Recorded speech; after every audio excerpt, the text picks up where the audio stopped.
kí ló ń ṣẹlẹ̀ láàrin àtijọ́ kẹ́ tẹ́ ẹ̀ fún lóyún ni. mọ̀jà àbá mi ló ṣé ẹ wá gbà wọ́n gbọ́ ni. nígbà tó ní èsì April. Wọ́n la kọ́ pè náà nígbà tó ti gbé èjì kìíní kan àáfìdí rántí lẹ́yìn.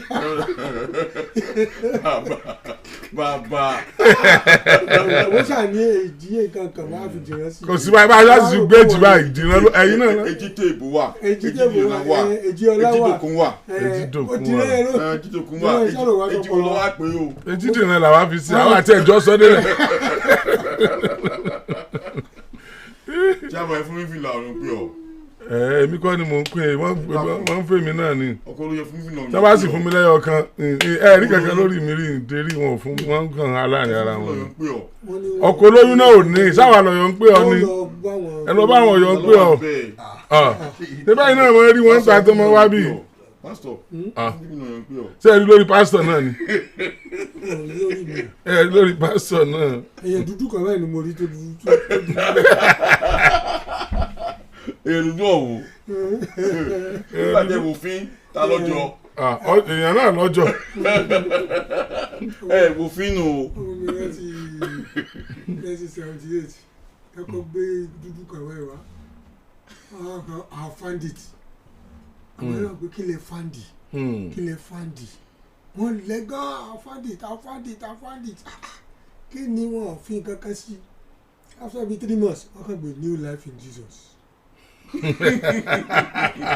Suspense. Okay, deeper life. ọ̀rọ̀ kan tó shoot deeper life into prominence nìyẹn. I found it kí lè fandi what have you found ta lórí nǹkan.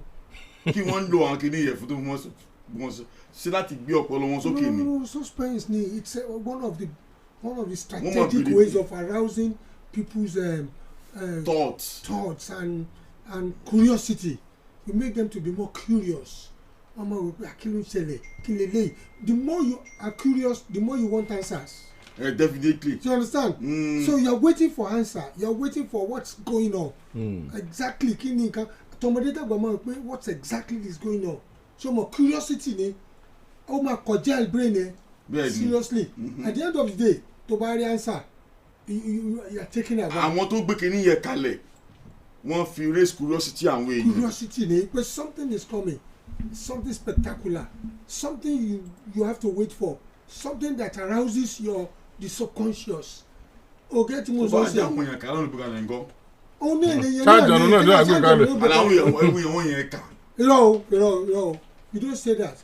When you arouse people's subconscious. Ṣé àṣírí àwọn èèyàn ní ibi tó ṣe bẹ́ẹ̀ náà ni? No. You are not getting it. Ṣé fún yín lápẹ̀rẹ̀? You are not getting it. You are not getting what I'm saying. Ṣé o ń gbọ́n sìn? O fẹ́ bẹ̀rẹ̀ kan ní ìsìn. O wá arouse emotions àwọn èèyàn. O arouse senses àwọn èèyàn láti wà in expectation of what is coming. So you understand things? There is no crime in that. You make people to follow it. You make people to get attached to it. You make people to think about it. You make people to discuss about it. So you understand the most, and the more you do that, the more you make them endeared to the project. That's it. Èmi náà máa ń lò ó wúlò fún mi náà. Ó yẹ lò kan láàárọ̀ kẹ́ ẹ kọ́kọ́ forí rìn kẹ́ ẹ kọsẹ̀ òkè ẹ wá wọ stúdíò ní kámẹ́rà wa gbé yín káwọn ará ilé wa máa wò pé kí ló ń ṣẹlẹ̀ tí wọ́n á kẹ́ wá fìdílé lẹ́wọ̀n náà èjìdì rẹ̀ ni. Kọ́mìnrin èjìdì rẹ̀ káwọn èèyàn kò lè. A kú ojúmọ́ a kú ọ̀sẹ̀ tuntun tá a tún mú lónìí. A dúpẹ́ Ọlọ́run tó pé ó fún wa lálàáfíà tá a lè tó sì múnú wa dùn àtàwọn tó ń gbọ́ wa lé náà tunu yín dùn inú wa tó ń dùn kò ní dìbànújẹ́. Comrade Ọmọlolú Ejidìran lórúkọ mi. Honourable Speaker and the head of the Parliament. Parliament ò ní bàjẹ́ o. Àmín. Àní impeach pa speaker o. Nǹkan mẹ́ta ló ṣẹlẹ̀ sí àwọn. Àní impeach speaker o. Àwọn tó bá fẹ́ impeach lọ́nà ìtọ̀ mutiny ni. Ọ̀tẹ̀. Ọ̀tẹ̀ ni mutiny ni. A sì wà tutọ́ tó kù. Ṣẹ́gun Ògúnbẹ̀ lórúkọ rẹ̀ ẹ káàárọ̀ gbogbo ẹni tó ń gbọ́ wa. You welcome on board. ok Oriyomi Hamzat lórúkọ tèmi náà ẹ kú ojúmọ́ ẹ káàbọ̀ sí inú ilé wa o ẹ káàbọ̀ sí ibi tí aráàlú àti àwa tá a wà ń bì tá a ti jọ ń fojú sùnùkùn owó ọ̀rọ̀ sùnùkùn tó ń ṣẹlẹ̀ láwùjọ wa léyìí táwa nígbàgbọ́ pé ọkàn gbogbo wa la fi ń ṣe bí ìbéèrè pé sókàn wá ẹ jẹ́ àkọ́kọ́ béèrè lọ́wọ́ eléyìí the People's Parliament fẹ́ béèrè láàárọ̀ pé ẹ gbọ́ sókàn wá gáàsì tí wọ́n fi ń dáná pàápàá jùlọ ẹni lè sọ bòmí o ṣùgbọ́n tí Ìbàdàn yìí ọ̀wọ́n tẹ́ ẹ bá ti débi tán wà báyìí yóò pé tí mo lè rọ́ wà ń bẹ̀ Gasland ni mo kàn rí kinní kan tó kọ lánàá pé bóyá 1000 ni o kinní pé ó ti wálẹ̀ lọ́dọ̀ àwọn o ó sì ti wà lọ́dọ̀ àwọn o pé 1000 ni o èlò wíwọ̀n kówó ẹ̀ lòkè yàtọ̀ sí wíwọ̀n kí wọ́n máa wá kiri o méjèèjì ló fẹ́ papọ̀ lẹ́ẹ̀kan náà jẹ́ òní ọ̀wọ́n owó ẹ̀ lòkè wọ́n tún wá káàkiri kí ló fà á ná ṣéyìí kí ni pengasan jẹ́ òní ìlọ́fà àwọn àti Dangote àbí nǹkan míì tó ń ṣẹ̀ṣẹ̀. torí ẹ̀rù ń bá mi fún kankan ni pé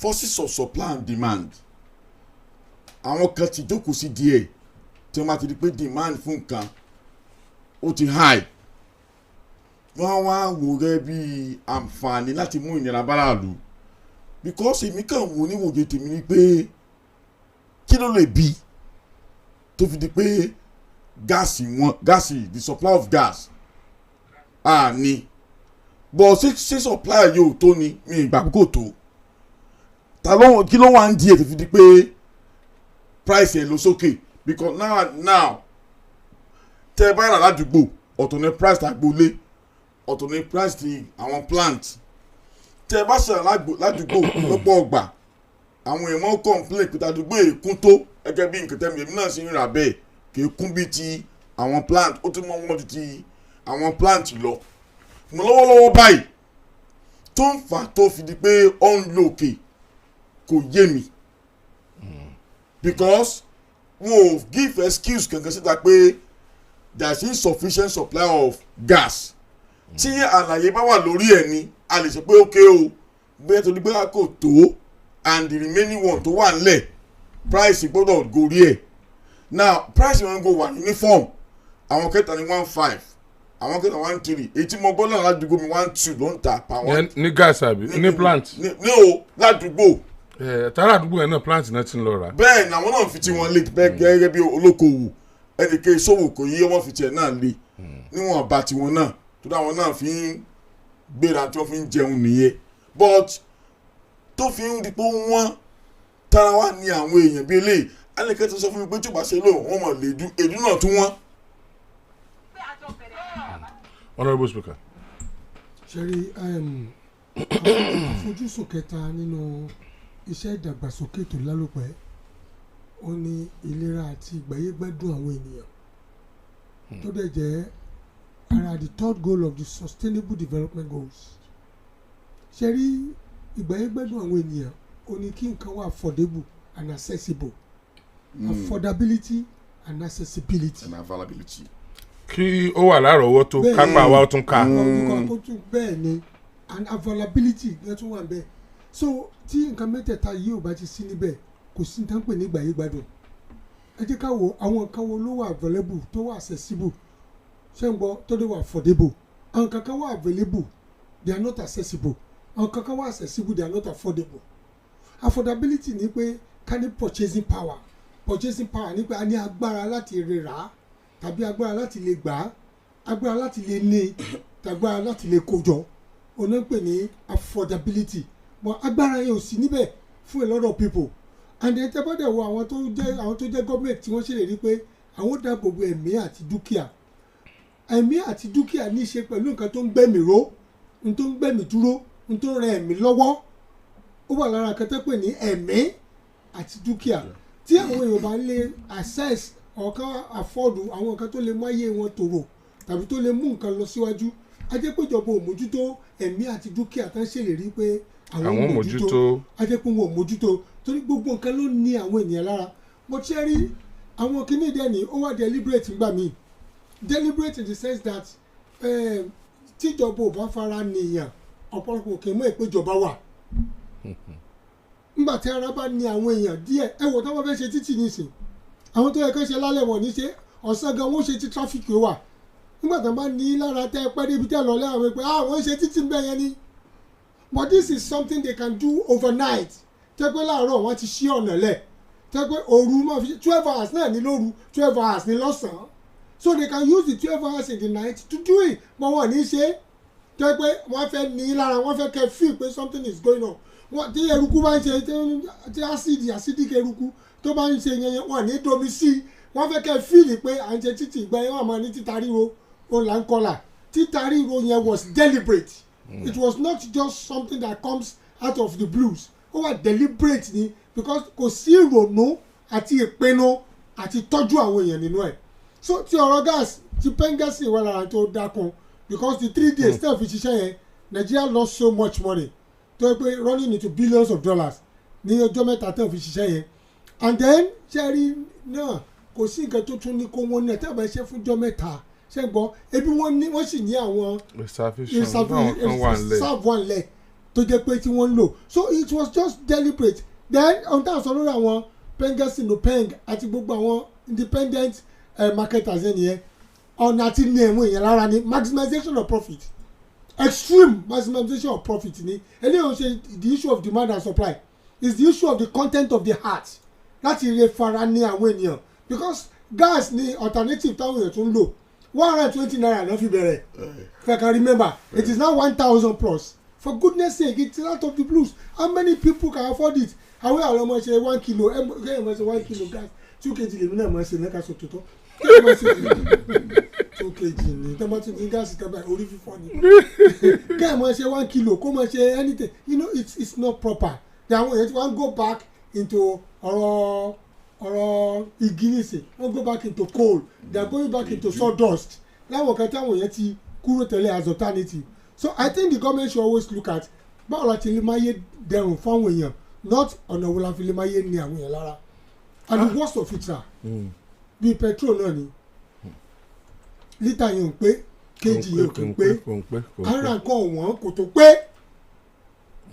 àwọn la fẹ́ báyẹn dé a máa ra petrol báyìí atẹ́gùn wo rọ̀ sí ó dẹ̀ wọ́n ara gáàsì kò tó pé so I think something could be done about it wọ́n ti kíni ìwé yẹn wọ́n ti doctor kíni ìwé yẹn wọ́n ti doctor ẹ̀ wọ́n ti yí lọ́rùn tó pé irọ́ ni wọ́n wé fún yẹn tí wọ́n bá gbé délé so head or tail we lose. aráàlú ló ń lose. bẹ́ẹ̀ni head or tail.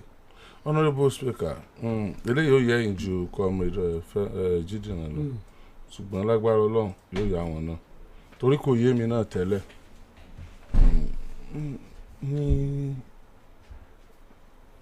ní London ní UK generally ní ivat ní France gan mo ìmọ̀ ra gáàsì káàkiri pé wọ́n lọ ra gáàsì wọ́n lọ ra báwo làwọn ṣe ń ṣe tó fi jẹ́ pé wọ́n ti centralize ẹ̀ tó jẹ́ pé wọ́n kàn gbowó directly bill náà ń gbà kì í ṣe pé yẹn lọ mọ́ ra gáàsì káàkiri bíi. àwọn gáàsì tó ń wọnú ilé kankan tó ṣe síbẹ̀ ó wà metered in the sense that the quantity you use is metered ṣe you understand tí mo sọ and then people will pay ara àti ìjọba àwọn ṣe nìyẹn wọ́n ti plan ẹ̀ láti ilẹ̀ ṣe tí ìpìlẹ̀ bá ti wọ́ kí ló lódodo fẹ́ ṣe ẹ̀dọ̀ ṣé omi wọnú ilé wa báyìí. omi ò wọlé náà omi tí ò wọlé ni kí gáàsì ò wọlé then number 2 onípèsè táwọn bá ń ṣe títì abẹ́lẹ̀ náà gbogbo nǹkan wọn gbà tá bá ṣe títì panápaná wà ń bẹ̀ àwọn tó ń ṣe iná àwọn síbọ̀ London létí wọ́n wà bẹ̀ àwọn tó ń ṣe omi wọ́n wà bẹ̀ torí gbogbo ẹ̀ ní map bó ti kọjá lábẹ́lẹ̀ kò sí pọ́nì kan ṣàìdé mọ́ owó títì. àwọn ní telecommunications wọ́n wà bẹ́ẹ̀ so torí ó ti lójú òpó wọ́n gbé máàpù rẹ̀ ó ti lójú òpó ibi tí gbogbo ẹ̀kọ́ là ń bẹ̀rẹ̀ rẹ̀ kí sí pọ́nì títì ẹ̀ wà bàjẹ́ àbí ẹ̀ wà húhú eléyìí níbi they have planned for it ẹjọ́ gbogbo new areas táwọn wò yìí amúlòkọ ògbèrè tó yà kíní kankan títí òdèlé ẹlòmínà. bẹ́ẹ̀ni. whose fault is it? Foundational problem local government.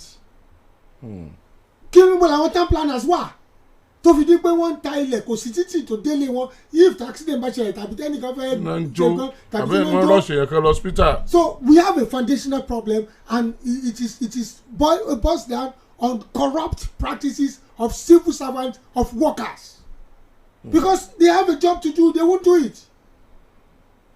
Níbo làwọn planners wà, town planners níbo náà wà. Tó fi jẹ́ pé wọ́n kàn kọ́lé lọ clustered buildings tí ò sí títì tó wọbẹ̀ tí ò sí kankan tó wọbẹ̀ èèyàn kankan talẹ̀ wọ́n kàn talẹ̀ wọ́n á mú fẹ́ǹsì tán. Àwọn bọ́díjà bẹ́ẹ̀ mo máa ń wọlé kan ní àṣìbẹ̀ nígbà tí wọ́n gbàbẹ̀ ìyẹn wọ ojú títì ni ìwọ ọlọ́run mọ̀jà níjọba tí ó fẹ́ kẹ́ni o. Ọwọ́ ojú títì gan. Nísìnyí ó ti lọ iye ogún ọdún àmọ́ tó ní lọ́wọ́. Ilé ẹ̀ ti wó báyìí. Àwọn tí ń bọ́ ti ṣe títí àṣìlọ ọ̀pọ̀lọpọ̀ ilé náà múlẹ̀ understand because ọ̀pọ̀lọpọ̀ wọ inú títì wọ́n dẹ̀ live mbẹ̀ wọ́n dẹ̀ gbé bẹ̀. So ẹni pé gbogbo nǹkan tá a ní foundational problem ni àwọn ti plan kan wọn láti lẹ̀ kẹ́ ẹ tó rí pé wọ́n relocate àwọn àdúgbò kan àti ẹgbẹ́ ẹ lè dé tẹ́pẹ́ agrarian family wà fún ẹ lè kọ́lé kankan bẹ̀ àwọn ibi tí ilé dẹ̀ wà ó kàn lè bẹ̀rẹ̀ ilé láì jẹ́ pé ó gba àṣẹ ó lè extend ilé tó bá rà gan you cannot just do extension without proper authority. Àwọn kan wà industry ni. Àwọn kan industrialized areas ni so what we are saying is who we are. Níbi tí a gbà tá a fi ṣe studio Àgídìgbò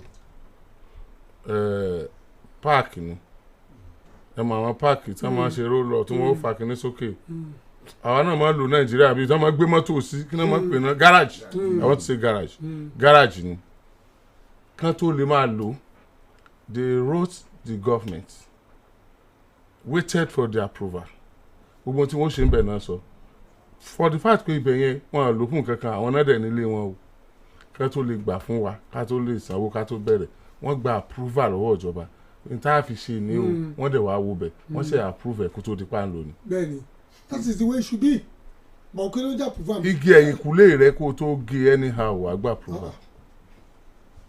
ṣé ẹ mọ̀ pé òkè títì dádúgbò tìyín náà títì dẹ́gbà ọ̀pọ̀lọpọ̀ ní títì ò dádúgbò wọn báyìí ọ̀pọ̀lọpọ̀ tán bá fẹ́ ṣe anything báyìí wọ́n kàn máa kọ́ ilé anyhow you can't build ilé anyhow ilé gbọ́dọ̀ ní plan tí wọ́n approve ẹjọ́ plan ìmẹ́lò ló wọ́n approve ní ìsìnkẹ́ tó kọ́ kò sí ṣẹ́rí ọ̀dọ̀ wa we have a problem here and the problem is a problem of fraudulent ẹ̀ka sọ pé we are structured on a fraudulent establishment or fraudulent enterprise structured on a fraudulent enterprise nǹkan tó ń ṣe wá ní ìlú nìyẹn from all stratas of life ni o. Honourable Speaker ntẹ́ni ikọ̀ dẹ̀ lágbára díẹ̀ o ṣé n kà. We are our own enemies as a people. We government doesn't sell the gas. We do. You are talking of gas when we don't even have water. Let's assume there is a gas explosion in homes due to the gas pipes. Where are the fire hydrants and firefighters? Government should be deliberate in creating development with the masses in mind, not doing projects aimed solely at the political elites. How many projects you say to are people centered? That way it's people centered, it's for the development of the people. How many projects? Àti pé àwa náà ṣe ń bọ̀ tọ́ba náà fẹ́ tún restructure gbo ilé wọ́n fẹ́ wó ilé wọ́n fẹ́ ṣe gbẹ̀ nísìn tó yẹ pé foundational problem ni ṣe tí pìlẹ̀ bá wọ́n kò sí tó lòdòdó fẹ́ ṣe o. People will rise against that but àwa gẹ́gẹ́ like development because tọ́ba like development àníkọ́lé ẹni àlẹ́ lómi wọ́n á máa bẹ ní pé kó fi títì lẹ̀ ibi títì ni á ní ẹ̀ tó fẹ́ ṣe tó fẹ́ ṣe. níbo lèmi táìmù ẹ̀ pariwo.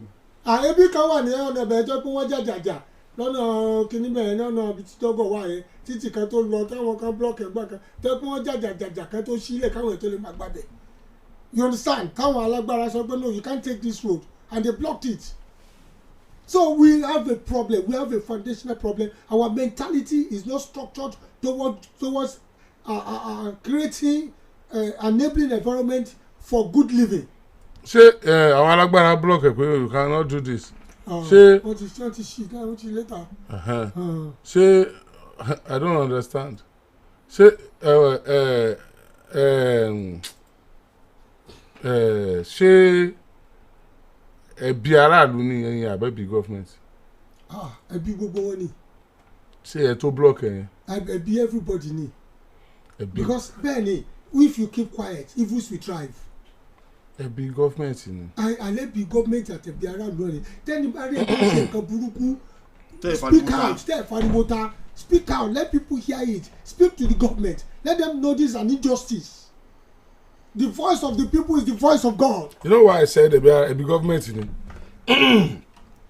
aráàlú tó jẹ́ masses aráàlú the grassroots aráàlú tí ò lẹ́nu jọba tí ò wà connected pẹ̀lú àwọn tí ń ṣèjọba kò lágbára àti ṣerú nǹkan bẹ́ẹ̀ yẹn. wọ́n lè má wà connected wọ́n lè pariwo ariwo ò ní jẹ́ kí ìjọba ó sùn.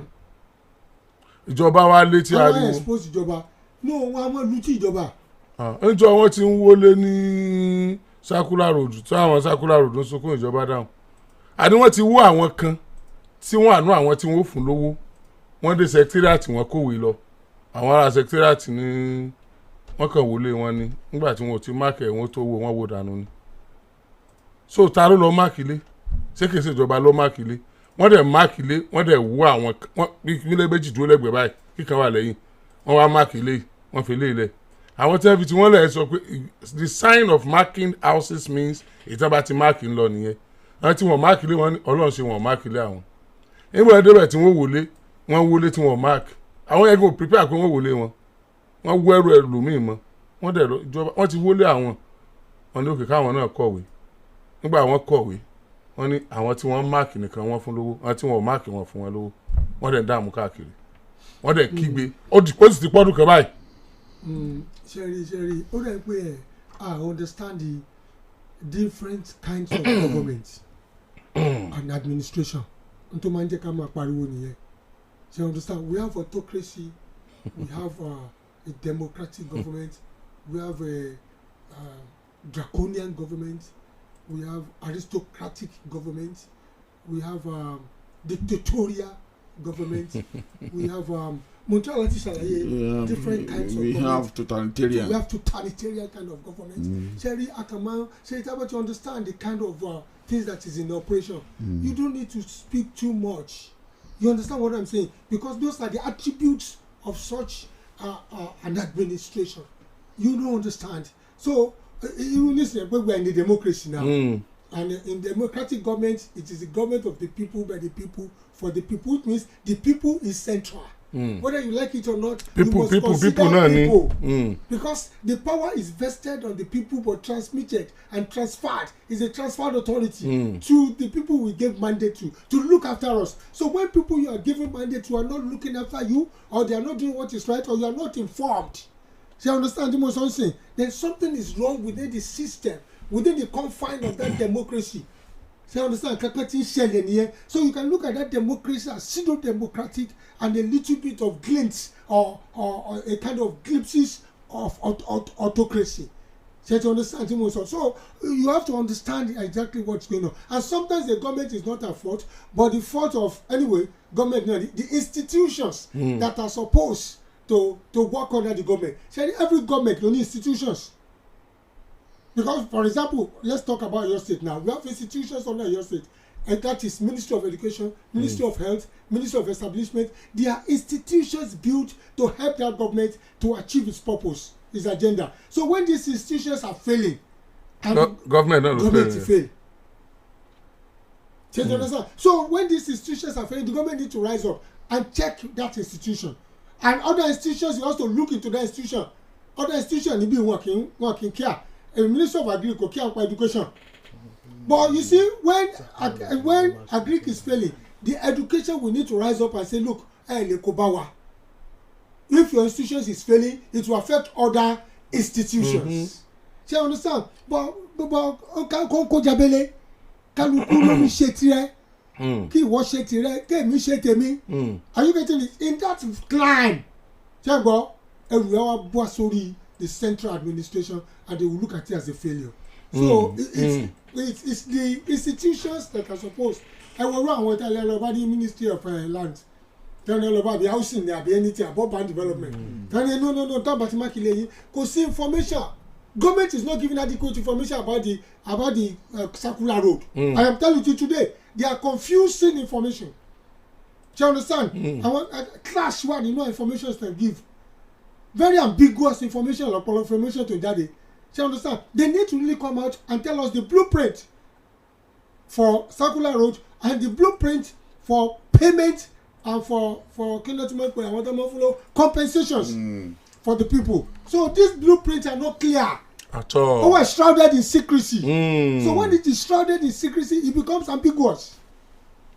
So and that's what the government should do. They should just come out, tell people the blueprint, let people understand exactly. See, I tell them, but you understand, when people are informed, they won't be deformed. Honourable Speaker, ṣẹlẹ̀ tó ń kọ̀wé fún wa ẹni yìí fọ́tò ilé rẹ̀ náà ó wà níbi tá a fi ṣe lánàá ilé irin gidi ló ti kọ́ ilé yẹn fine gan ibẹ̀ náà ló kọ́ sí corridor ni wọ́n ní ọ̀nà ò ní débẹ̀ tẹ́lẹ̀ but the extension of corridor ó padà dé ọ̀dọ̀ ẹ̀ so wọ́n dẹ̀ mark ẹ̀ ó dẹ̀ wà lára àwọn ibi tí wọ́n wú ní ọ̀nà àrà local government ní last year wọ́n wá náà ti bẹ̀rẹ̀ compensation wọ́n dẹ̀ sanwó fáwọn ti bí yẹn wọ́n ti wá pòyì secretariat gbogbo ìwé tán ni wọ́n lọ ṣe ló kó lọ́wọ́ wọn ti kó débẹ̀ wọ́n ti lọ wọ́n ti ṣe gbogbo ẹ̀ at the end of the day wọ́n sọ fún wọn pé orúkọ wọn gan ò tiẹ̀ wọn àti ìsanwó àwọn tó kọ wọn wà lẹ́tàn o orúkọ yín gan ò tiẹ̀ wá sí ń bẹ̀ àwọn ìwé tá a kó wá ń kọ́ wọn ní kódà ìjọba gun ò mọ governor gun ò aware of your own. He's not supposed to be the governor. Get him also. I don't know what governor no approve payment. No approve payment. Pé kò sí owó. Àwọn iná gbé dọ́dọ̀ governor. Náà táwọn sọ náà rẹ pé governor wà aware of them. Àbí fraud tó wà involved. Okay, ìwé táwọn kó wá fún láti jọ nǹkan akẹ́kọ̀ọ́ òbí kan ni ìwé yẹn pọ̀ kọjá kí gbogbo. Ṣé pé percentage tún wà lórí àbí báwo. Ṣé aṣọ́njú ò ní pé kí wọ́n kéde iye tí wọ́n fún wọn gbogbo iye tí àwọn tí wọ́n fún lówó ọmọ iye tí wọ́n fẹ́ gbà so báwọn ó ṣe mọ̀ pé tí wọ́n fáwọn pé àbí ò pé àwọn tó tún ti gbowó nìyẹn o àwọn tí ò gbowó ìtọ́ wa problem wọn ni pé wọ́n ti wá sókàn gírí kò yé wọn mọ́ ìkan nínú wọn ní òun máa kiri àmàlà ni ibi àmàlà tó ń kiri káàkiri òun ibẹ̀ náà ló ti dájọ́ tó ń fi kọ́lé yẹn ó ní òun tún kiri àmàlà kọjá níbi tí wọ́n ti wọlé òun tí wọ́n ti ń ṣiṣẹ́ àwọn workers tó ń ṣiṣẹ́ bẹ̀ tó ń jẹ fún wọn báyìí pé ṣùgbọ́n lójoojúmọ́ tó ń bá ti kiri kọjá ń bẹ̀ ẹkún ló máa sùn torí pé wọ́n ti fóun lówó kankan débi pé bóyá àwọn ò tiẹ̀ tún wá nǹkan míì ṣe sí ibòmíì wọ́n kàn á gan ọmọ wọn káàkiri ni kò tún wá ní faith kò tún wá ní hope kò ní retí nítorí pé wọ́n ní kò sí ẹ̀ sí èmi wò pé kíjọba tó wọlé rárá ó yẹ kán ka ilé kán dẹ̀ ti kí planning ti wá ok o iye báyìí la fẹ́ fi ṣe compensation o gbogbo àwọn tọrọ ìkan o ok ẹjẹ́ a ṣe báyìí ẹjẹ́ a mọ̀ ṣe ní batch by batch batch tán bá san compensation fún kán fún wọn wọ́n ti san compensation fún wọn o kán tún fún wọn ní bí oṣù mẹ́ta láti kúrò ń bẹ̀ láti mú tán bá fẹ́ mú láti tú tán bá fẹ́ tú lẹ́yìn compensation tán ṣe yẹn tán kan wá bọ́ síbẹ̀ ṣebí gbogbo owó èyí àti ta ni láàárọ̀ yìí ṣebí gbogbo owó náà ni wọ́n máa sí mọ́ owó project yẹn. bẹ́ẹ̀ni. Honourable Speaker. mo gbọ́ yín. àbí ṣé mo parọ́ ni. kò sí ló ń bẹ̀. gbogbo owó náà ni wọ́n máa sí mọ́ owó project yẹn tí báwo la ṣe fẹ́ ṣọ́ owó project yẹn gan at the end of the day nígbà tí o sí. accountability when there is no transparency proper planning kò sí so at the end of the day ṣé wọ́n á fowó kún owó yẹn ni tí wọ́n fi sanwó àwọn tí wọ́n ná ó yẹ kán sanwó fáwọn ṣùgbọ́n tí àwọn ò tẹ̀ sí nínú ìwé rárá so now ọwọ́ àwọn ibi tí wọ́n ti ṣe láti last year nìyẹn o kì í ṣe pé láti last year náà ti lé àwọn yẹn kúrò nílé o láti last year ṣèjọba ò kí ẹ̀ pé níbo ni àwọn yẹn ń sùn láti last year ìjọba ò fẹ́ mọ báwo làwọn yẹn ṣe ń gbé ayé láti last year tí wọ́n fi sanwó fún wọn dì sí tí wọ́n ti lé wọn kúrò nílé tí wọ́n ti wó ilé wọn láti last year. ṣe mọ̀ pé. kò dẹ̀ síbì kan tíjọba pèsè pé ókè o gbogbo ẹ̀yin tá a lé kúrò lé ń bí o ẹ mọ̀ bọ̀ ń bí o then ẹjọ́ torí ọlọ́run yẹn kẹ́ sọ̀rọ̀ lẹ́ẹ̀kan pé àwọn project ìjọba wọn kì í ní aráàlú lẹ́mìí ó máa ń wá politically motivated pé ókè o káfílẹ̀ score card ṣé afẹ́fẹ́lẹ̀ score card. not only politically motivated financially beneficial. so ṣé ká lè score card ló fa immediacy urgency láti lé àwọn èèyàn kúrò nílé láì make provision fún wọn àbí àwọn tí gómìnà fi sí in charge ètò yẹn ó ní àwọn rí ká tètè lé wọn kúrò tí wọ́n rí gẹ́gẹ́ bí priority ju life àwọn èèyàn lọ. So many questions asked. Ọ̀fẹ́ wọlé. Ṣé mọ̀ pé when the circular road tó bá the circular wound èèmọ̀ ni when the circular road the project of the government tó bá di nǹkan tó ń rán àwọn èèyàn sínú kòtò kíákíá èmi ò lè pè ní circular road for the benefit of the state again for the death and for the wound of the people ni sẹ́rí institution tí wọ́n ń gbé kalẹ̀ àtijọba institution wọ́n dojú ìjà kọ aráàlú ni.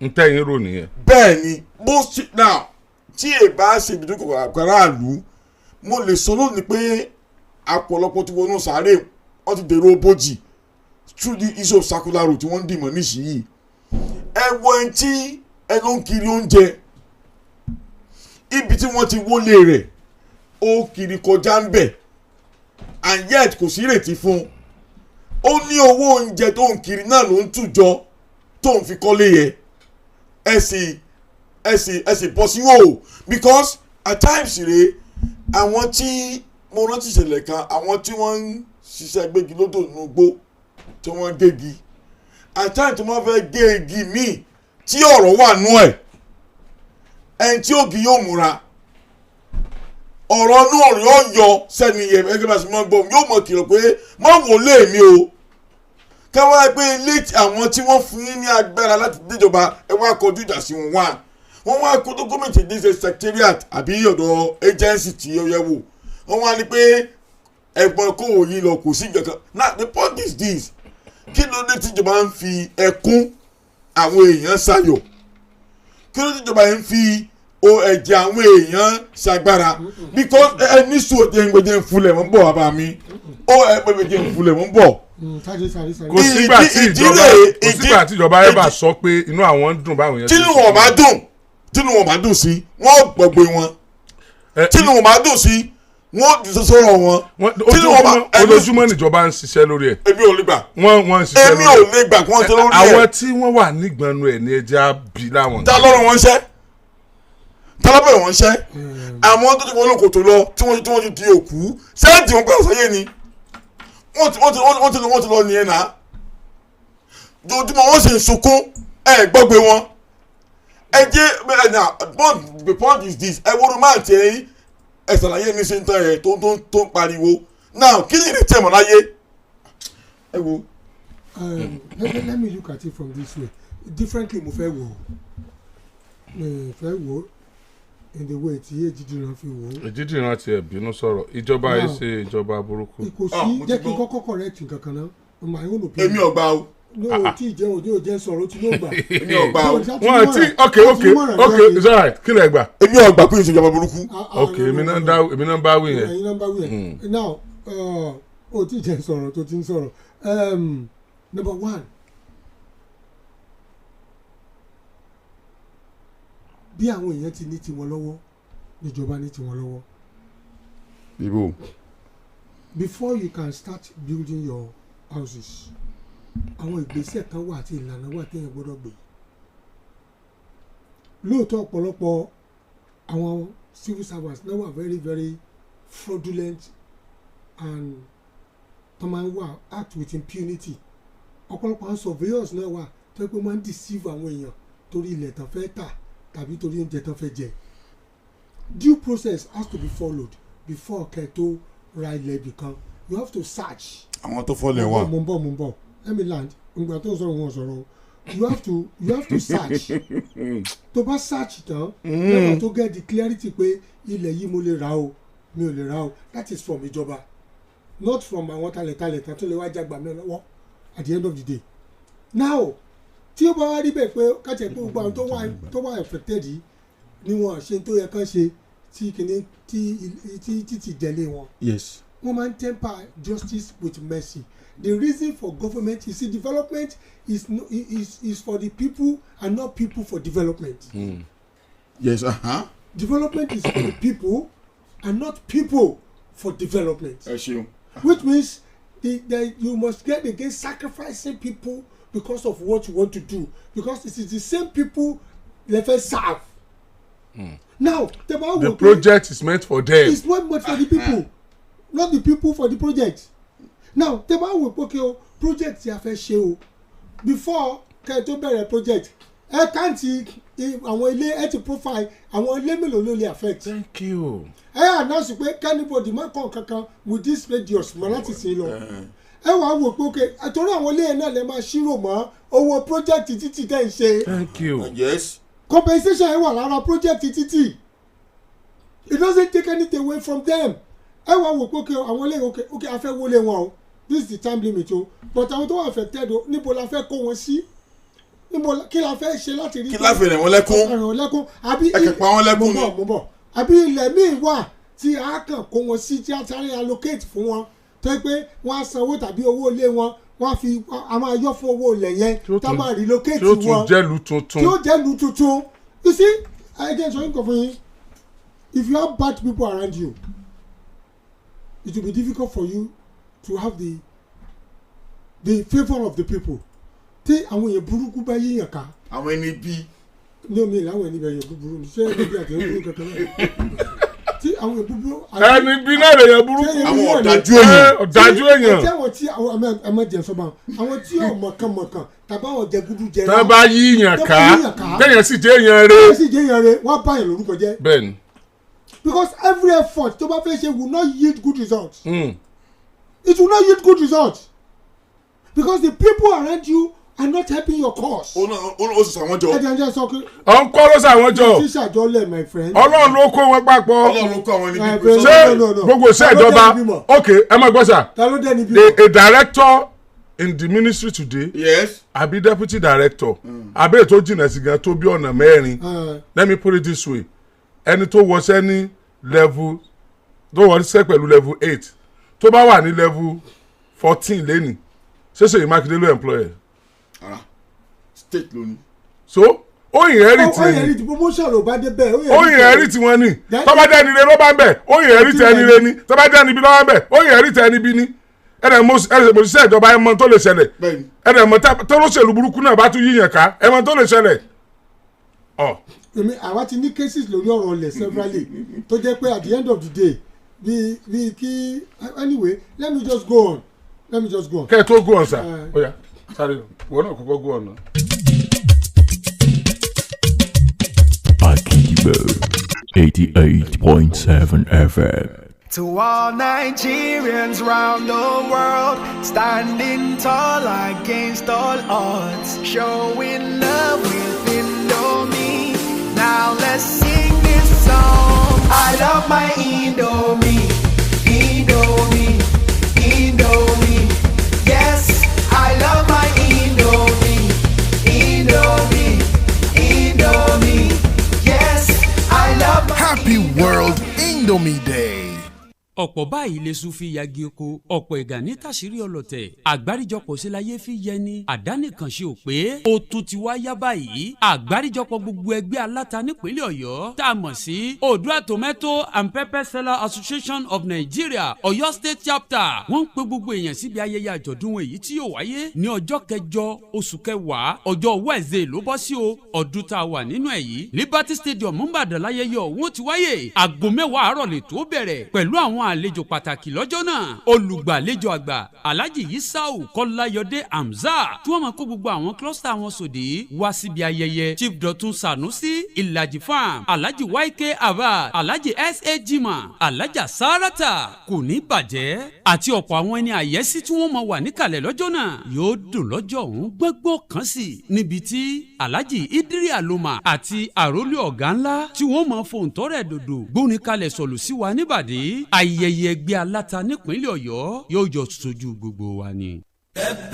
Umrah December yà ṣàròtọ̀. Ilé-iṣẹ́ Ganic Agent Umrah ti ṣe àgbékalẹ̀ ògbóǹkangí ìrìnàjò Umrah oníbejì láti orílẹ̀-èdè Nàìjíríà dé Egypt lọ sí orílẹ̀-èdè Saudi Arabia. December 20 lábalẹ̀ sí orílẹ̀-èdè Egypt. Tá a ṣe àbẹ̀wò sí àwọn ibi mọ́nìgbàgbé bí ààfin Pharaoh. Mọ́sálásí Amir Ibn Al-Has. Mọ́sálásí àkọ́kọ́ nílẹ̀ adúláwọ̀ tó fi mọ́ ilé ẹ̀kọ́ Al-Azhar àti bẹ́ẹ̀ bẹ́ẹ̀ lọ. Kátó mórílẹ̀ Mẹ́kà Mẹ́dínà lọ ṣe Umrah. Dé àwọn àyè àṣẹ ṣe ziyara dé gbogbo bíi mọ́nìgbàgbé tó fi mọ́ àwọn oúnjẹ tó dọ́sọ̀. Òmùra December yìí àtàwọn ọmọdé àtàgbààgbà lájọ ń lọ.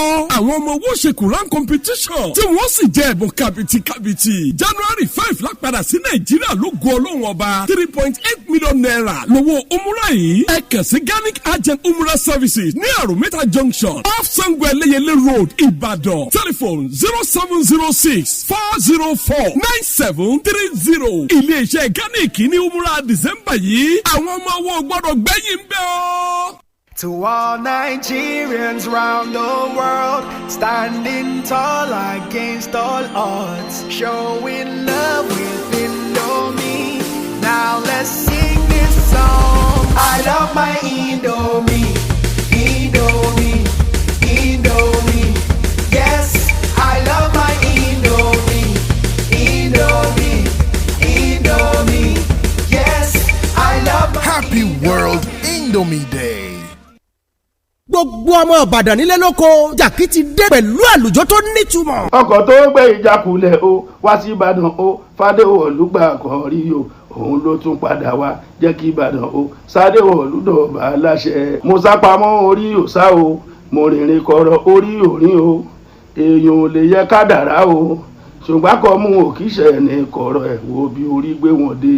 ẹ̀yin tèmi kí n Dr. Saheed Òṣùpá Saheed fi olúfimọ̀ àkọ́kọ́ mátàwá mọ́lẹ̀ ẹ pàdé mi lọ́dẹ 7th jọ Tuesday tó ń bọ̀ yìí ní Civic Center Ìbàdàn a fẹ́ ṣe appreciation night fún Olúbàdàn mo ti dé. bẹ̀rẹ̀ látàgò 12 ọ̀sán Tuesday títí dalẹ́gbẹ̀rẹ̀ table of 5 300,000 naira table of 10 200,000 naira ẹ̀yin tiwa 10,000 naira lẹ́ máa fi gba tíkẹ́ẹ̀tì ẹyọ kan ẹ kàn sí Yayi Communication Ìwó Road Ìbàdàn lórí 09046986476 tàbí Merciful Plaza Ògùnpá Ìbàdàn lórí 09035394716. ẹ sì tún lè rí tíkẹ́ẹ̀tì rà ní Eagle Autos ní gate. Olúbàdàn Appreciation Day EMC Entertainment pẹ̀lú àjọṣepọ̀ Ìbàdàn Mandate Group ló pákéjì ẹ̀.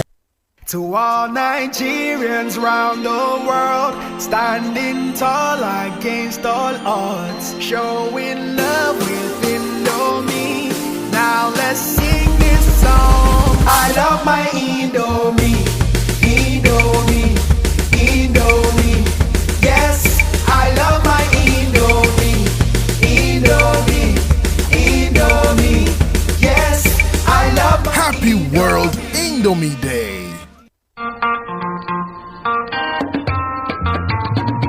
àwọn baba mọ́nímọ́ní àtàwọn baba mọ̀yànmọ̀yàn wọ́n ní ẹni yìnyín kẹ́ni ó lè ṣe mí ń ní Olúbàdàn tilẹ̀ Ìbàdàn His Imperial Majesty ọba sẹ́nitọ́ Rashidi Adéwọ̀lú Àkànmú Ládọjà àròṣà kínní fi ń fẹ̀mí ìmoore hàn ṣé ìdúpẹ́ làá fi mẹ́ni mọ rírì oore.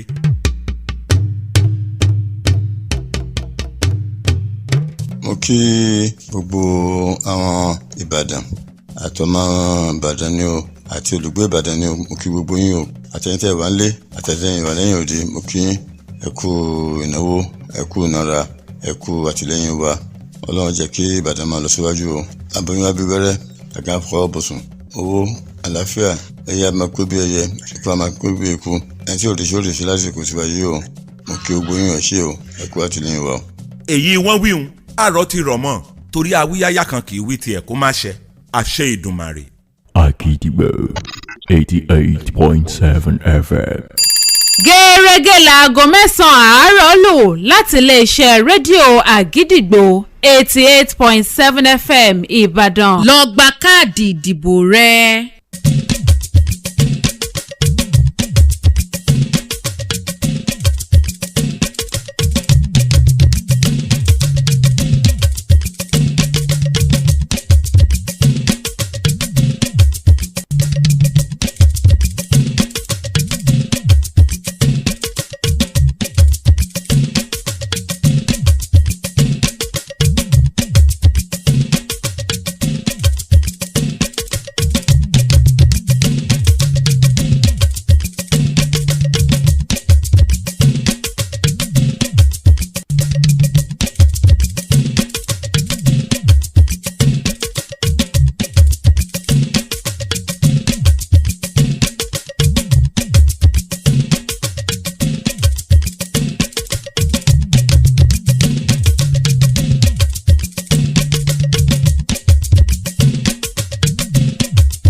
Honourable Speaker.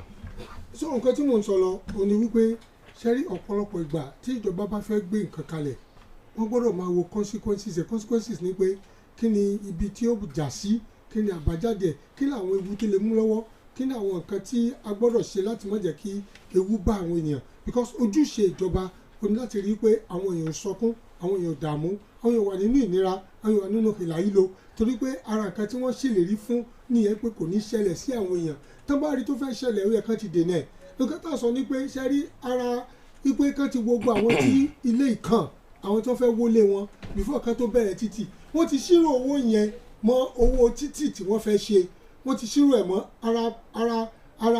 ara bọ́jẹ̀tì títì yẹn ni àwọn ilé tí wọ́n fẹ́ wó yẹn wípé àwọn ilé yìí ó pé àwọn tiẹ̀ ṣe tí ò dára o mọ nítorí pé àwọn èèyàn yín ni nítorí pé torí wọn lè fi ń ṣèjọba ẹ wàá wò pé what can we do for that àníṣọwọ́dà aláìní elégbé àníṣọwọ́dà alárìnká àníṣọwọ́dì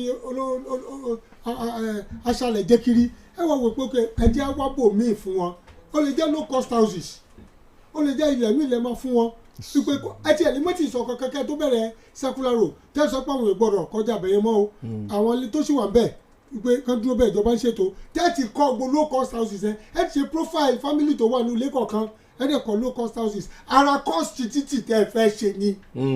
Are you get what I'm saying? Inú àwọn èèyàn àdó you relocate them and then you start kò sẹ́ni tí ó sọkún. low cost houses náà ń pè ní ilé olówó pọ́ọ́kú. nígbà tí àpàdé ó ṣe títì àwọn ẹtí náà gbogbo àwọn títì tó ṣe yẹn tó lọ sí apá gbogbo ẹ̀ jẹ́ sọ yín kan fún yín ọ̀pọ̀lọpọ̀ àwọn tó kọ́lé síbẹ̀ wọ́n sanwó bẹ́ríà fáwọn míì tó jẹ́ pé òkú wọn láti wó òkú wọ́n tún sanwó fún wọn àwọn míì bẹ̀rẹ̀ ẹ wá wọlé tàwa náà.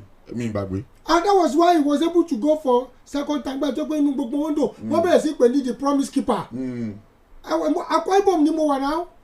So when you want to do a development ẹ ní ṣe development kanjuko kò ṣe kanjuko ni development. Mr. Oriyomi, government knows what they are supposed to do, but they just want to be inhuman.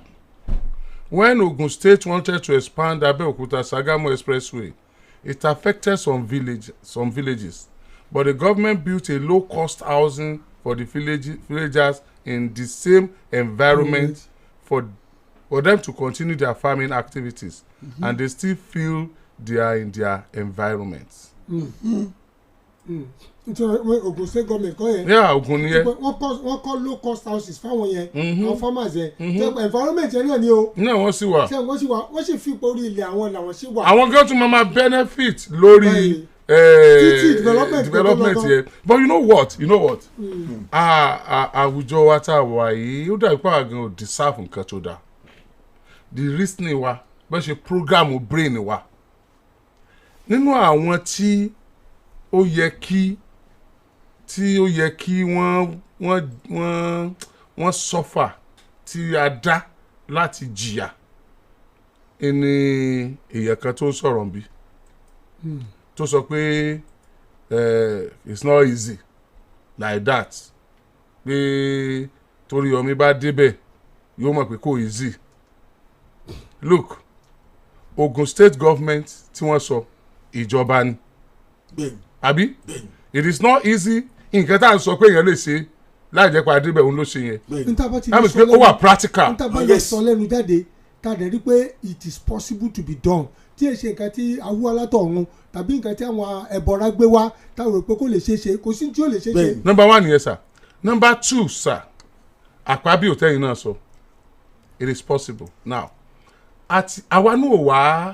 àwa náà wá jọmọ kékeré adẹ̀kéré nínú ayé àdá nǹkan kan mọ̀ lóòótọ́ ṣùgbọ́n ìlú ìlà ń gbé adẹ̀ tí ń bàjọba ṣe adẹ̀ mọ̀ tó wà practical àti tí ó wà practical ṣe gẹ́tẹ̀ some ideas might not be practicable kó máa ṣe wà domesticated sí àárín wa ń bì àwa náà ti wò pé eléyìí ó ṣe ṣe bó ara àwọn kan tó ṣe é ṣe honourable speaker ilẹ̀ sọ pàpà bí ó ṣe yẹn heaven no fall now Ogun State náà ṣe. òun lógun state ṣe yẹn. àlẹ́ nìkan mọ̀ mọ́ fìjọba lẹ̀ torí ẹ̀jẹ̀ èèyàn kan ó lóun lè gbà kẹ́jẹ́ èèyàn kan wípé kó ta sílẹ̀ torí ó sì gbéjọba lẹ̀ ó rò pé ẹ wò ẹ dìjọba yín mú I cannot allow a single blood a drop of blood to be shed. èèyàn kan sọ nìsín ó ní láyé Gbénga Daniel ni but honourable speaker mo mọ̀ nípa àjọba yìí dáadáa sá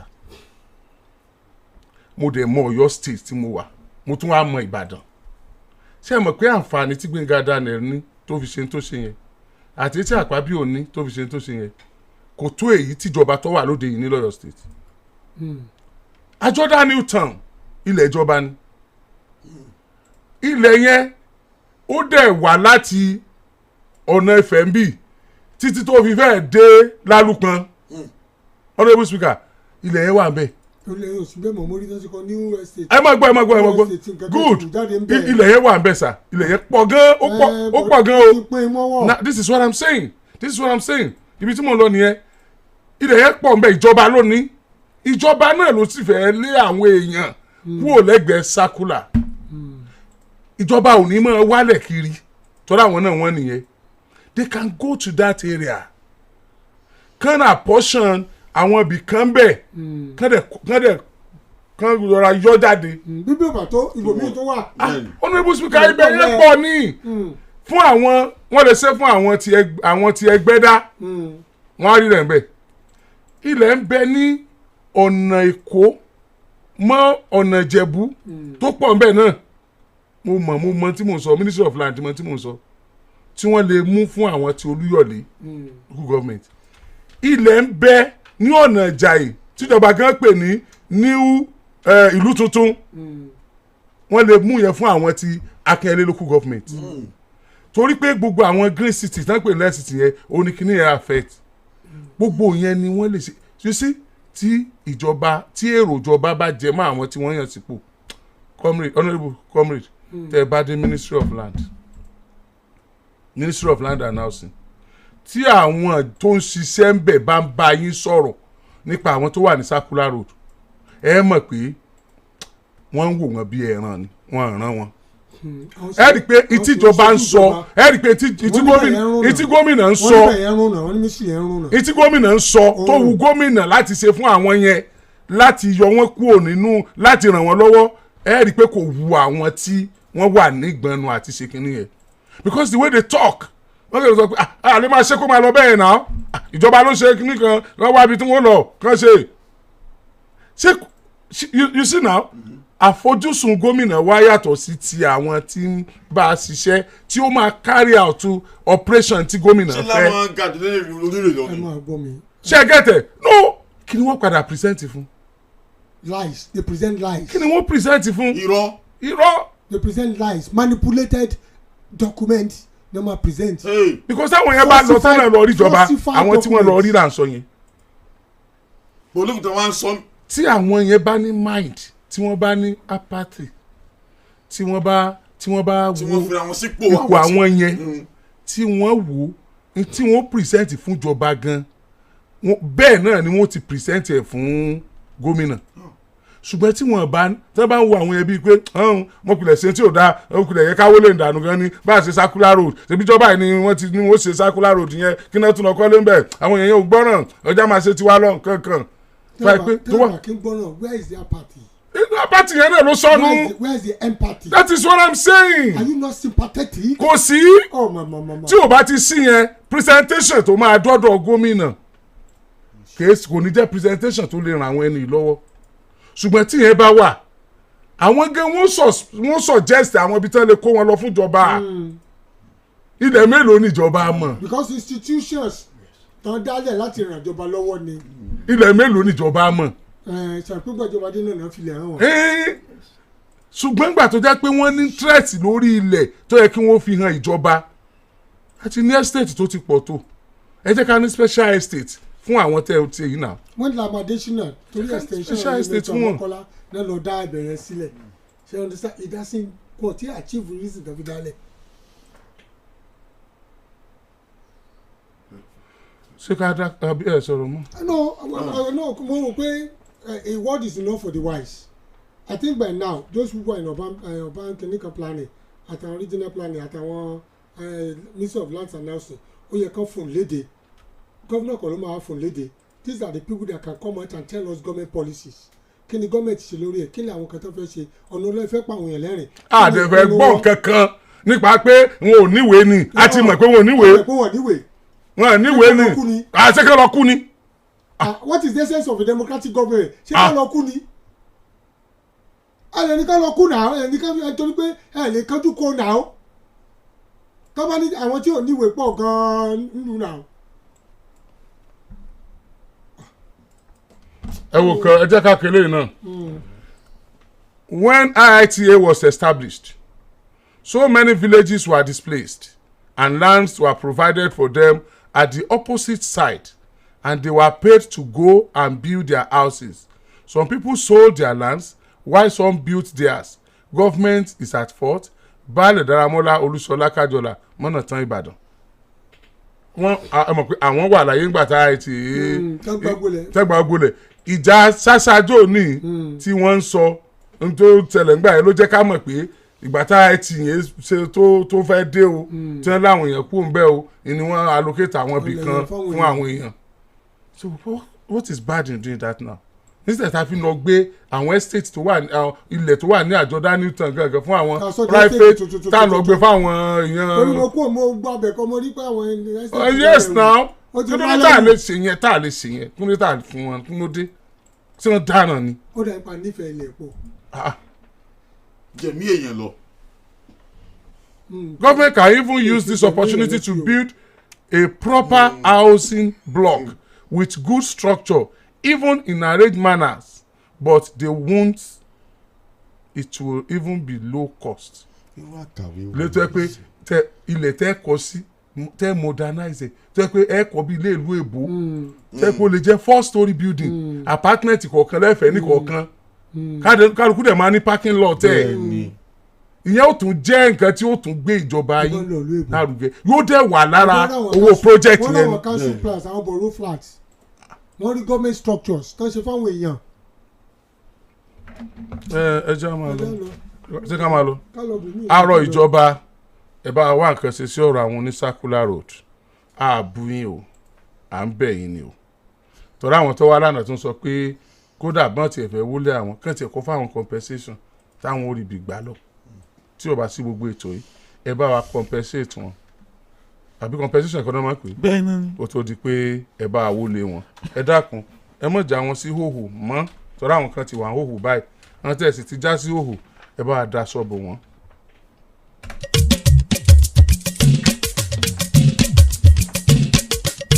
mo rò pé olóṣèlú lẹ́nìkan ó ti bú wa ó ní í ṣe báwa náà là ń fẹ́ fún tò táwọn ojú kankan tí a fi ní kí wọ́n tún wọlé ṣé mo bá fẹ́ bí wọ́n ní nǹkan kan sà at that time tí Ṣèyí Mákindé ọ̀bá wọlé ta ni ìbá wọlé náà ta ni ìbá wọlé náà tó lè bẹ́tà Ṣèyí Mákindé.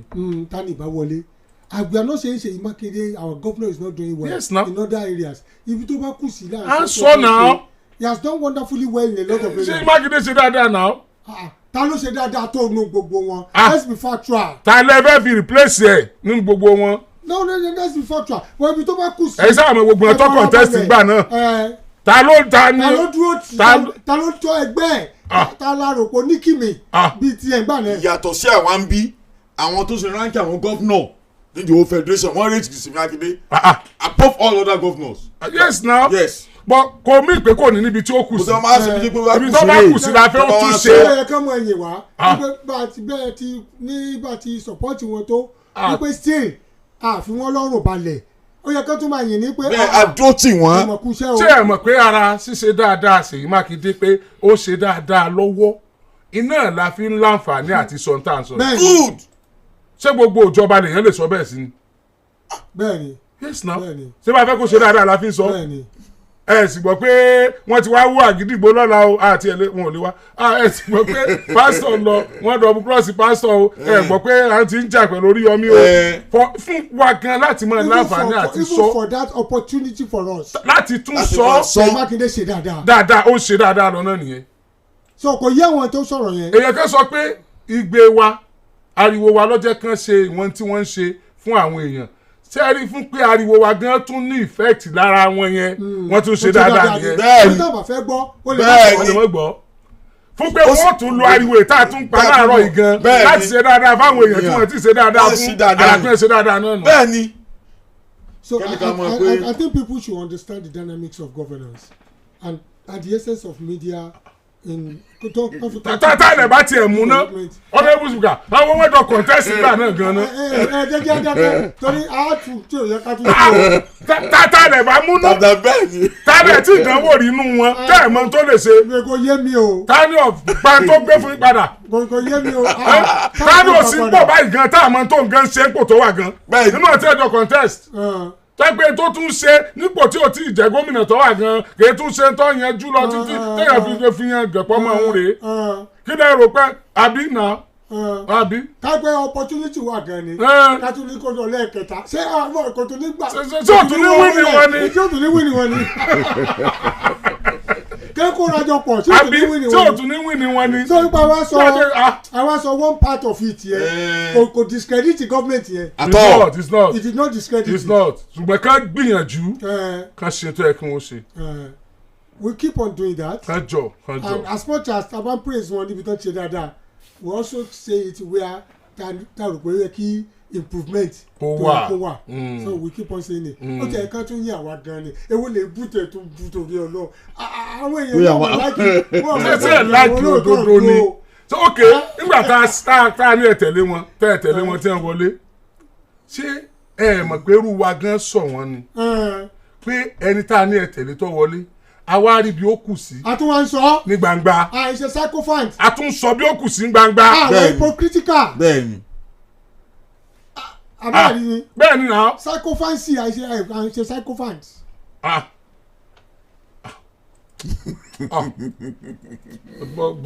mo mọ sọ kí ni kan o ṣẹ́gun adé tí ń sọ̀rọ̀ náà o tínú àwọn tó wà ní ìjọba náà tínú ọba tó dùn pa ìsọ̀rọ̀ àwọn náà tún mọ iye o.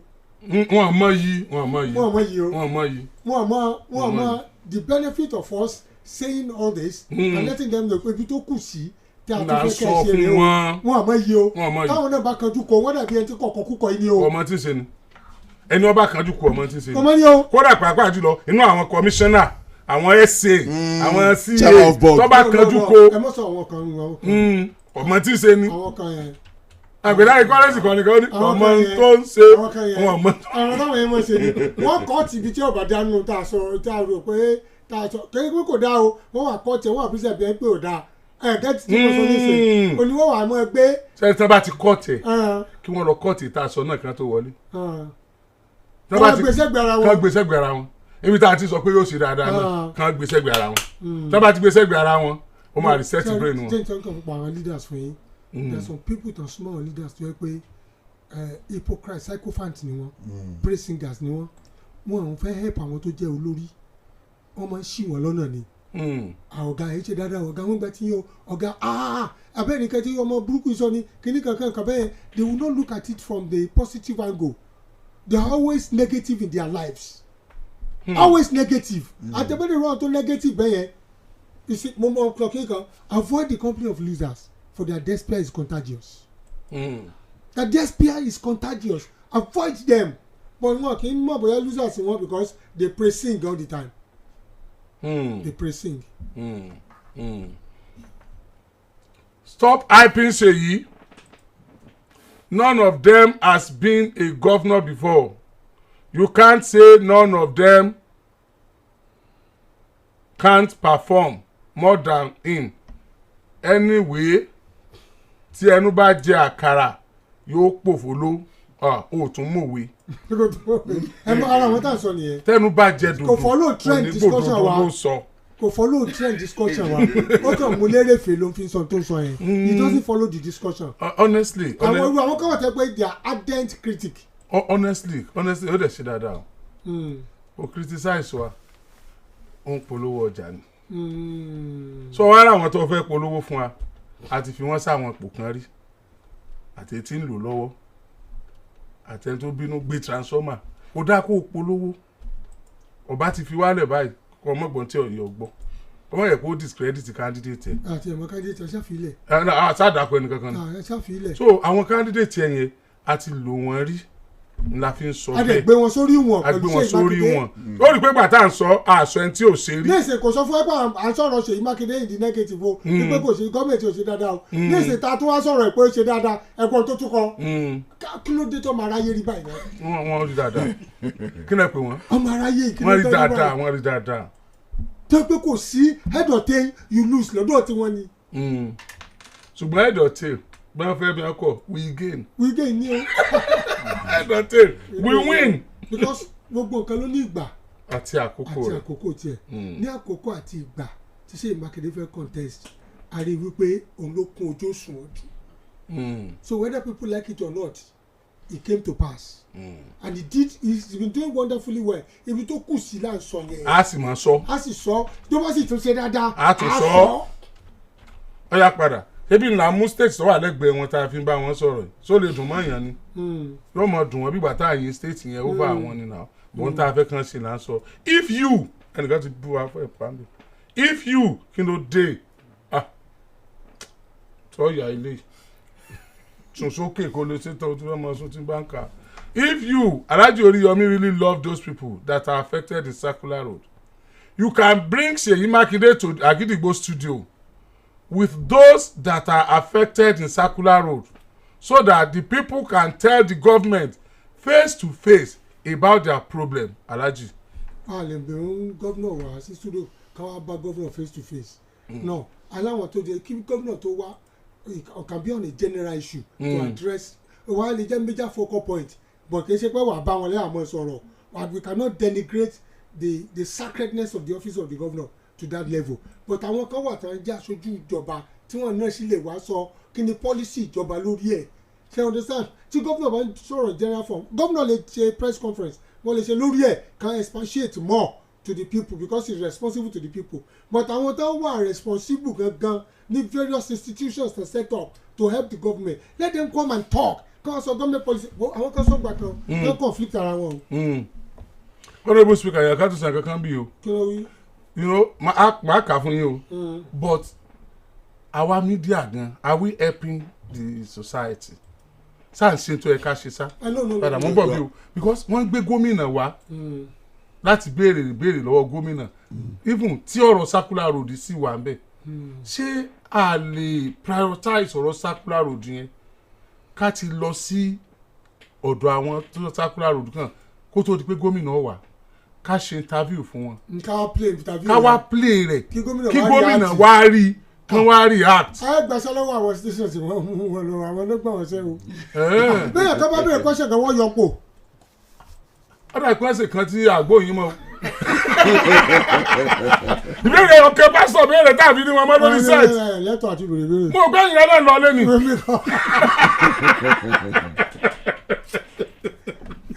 ìbéèrè ọ̀kẹ́ lẹ béèrè mo ní mo rí pásítọ̀ mọ́. wọ́n ti pa ní obìnrin instead of setting a template for the discourse. ṣé bí wọn kì í bá wọn kàn bẹ́ẹ̀ pé gómìnà yín ṣe bẹ́ẹ̀ akuyin àwọn aráàlú kan ní akiyin náà ni kò sí nǹkan kan dúró. Your Excellency, we want to welcome you to this program. You've done very well. You articulate. The people love you. We love you, Your Excellency. Thank you, sir. Welcome to this show. That's all. tí wọ́n gbé gómìnà náà sọ ma pé bí mi lélẹ́yìí ni.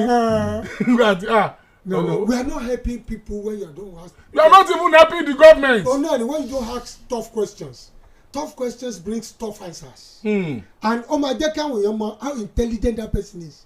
But when you go into protocol journalism, protocol journalism, thank you. You don't get the best out of the person you are interviewing. You don't get the best. Are you getting what I'm saying? So protocol journalism has become a disease for development. An obstacle for development. Do you understand mo sọ? So he barricade àwọn èèyàn láti understand the intellectual ability of any interview. Oya Alhaji, you don't blame those closer to the government. Mo ti expect comment yín náà lóòótọ́ pé kẹ́ ẹ ti ẹ̀ pẹ́ sọ àbí kẹ́nikẹ́ni kan bá yín tẹ̀ ó kọ́ ti yín ọmọ bàjẹ́. Alhaji, you don't blame those closer to the governor because they are saying what the governor wanted to hear. That is why they are not always saying the truth about the situation in the state. If they say the truth, Mr. Governor will see them as a saboteur and might ended up sacking them. No, I don't want to agree with that. èèyàn mélòó ló sack nítorí àwọn mélòó ló sack nítorí ẹ̀. They only chose àwọn kan choose that year sycophant ni. So I don't agree with that. Tell the governor today if I have the opportunity of meeting the governor I will tell him some few things. Let me tell you something that happened to Ajimobi now. somebody went to him ní station kan náà ni pé ọ̀gá kíní yìí bàjẹ́ àdàmọ̀ pé you have the wisdom to do it kí ló dé tẹ̀ bá ṣe kó bàjẹ́ tán ni ọ̀rẹ́ sọ fún mi o ṣe nǹkan tó sọ yẹn òun náà láwa ṣe báyìí ìwọ náà láà fi síbẹ̀ tẹ́ lọ yanjú ẹ̀. Can you see such a response? àwọn èdè believe pé Ajimobi is an autocrat nígbà yẹn náà but he did one thing in that area ṣe rí ọ̀pọ̀lọpọ̀ àwọn tó súnmọ́ gómìnà wọ́n máa ń pressing ni. bóyá tó tẹ bóyá ẹrù máa ń bá àwọn ni. ẹ wò lè pa wọn náà if I were to be closer to the governor I will always tell you ọ̀gá ṣe fẹ́ ká lè lọ síwájú sà.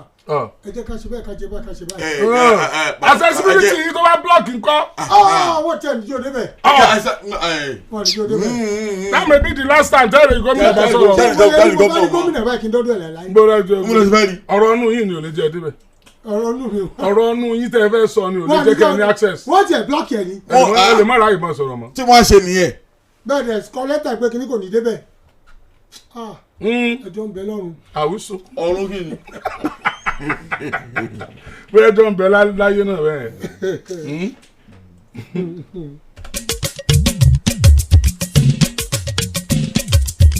Akidibo 88.7 To all FM. Nigerians round the world, standing tall against all odds, showing love with Indomie. Now let's sing this song. I love my Indomie, Indomie, Indomie. Yes, I love my Indomie, Indomie, Indomie. Yes, I love my Happy World Indomie Day.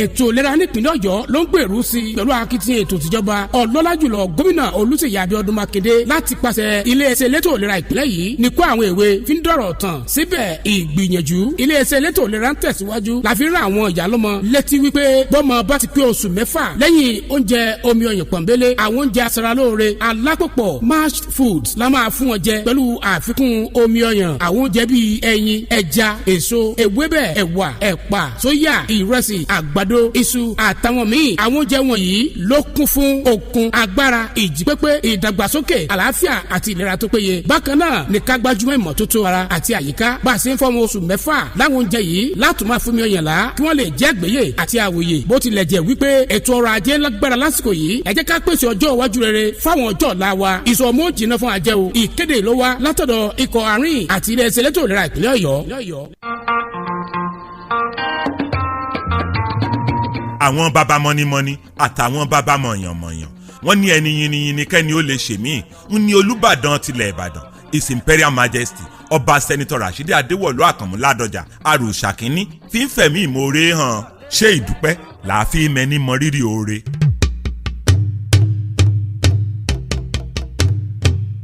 mo kí gbogbo àwọn ìbàdàn àtọmọ ìbàdàn ni o àti olùgbé ìbàdàn ni o mo kí gbogbo yín o àtẹ̀yìntẹ̀ ìwà ńlé àtẹ̀yìntẹ̀ ìwà lẹ́yìn òde mo kí ẹ kú ìnáwó ẹ kú ìnara ẹ kú àtìlẹ́yìn wa ọlọ́run jẹ́ kí ìbàdàn máa lọ síwájú o aboyún abíwẹ́rẹ́ àgbà fọwọ́ bùsùn owó àlàáfíà ẹyẹ máa kó bí ẹyẹ ìfọ máa kó bí eku ẹni tí òrìṣẹ́ òrìṣẹ́ lásìkò tí wáyé o mo kí gbogbo yín ẹ ṣé o ẹ kú àtìlẹ́yìn wa o.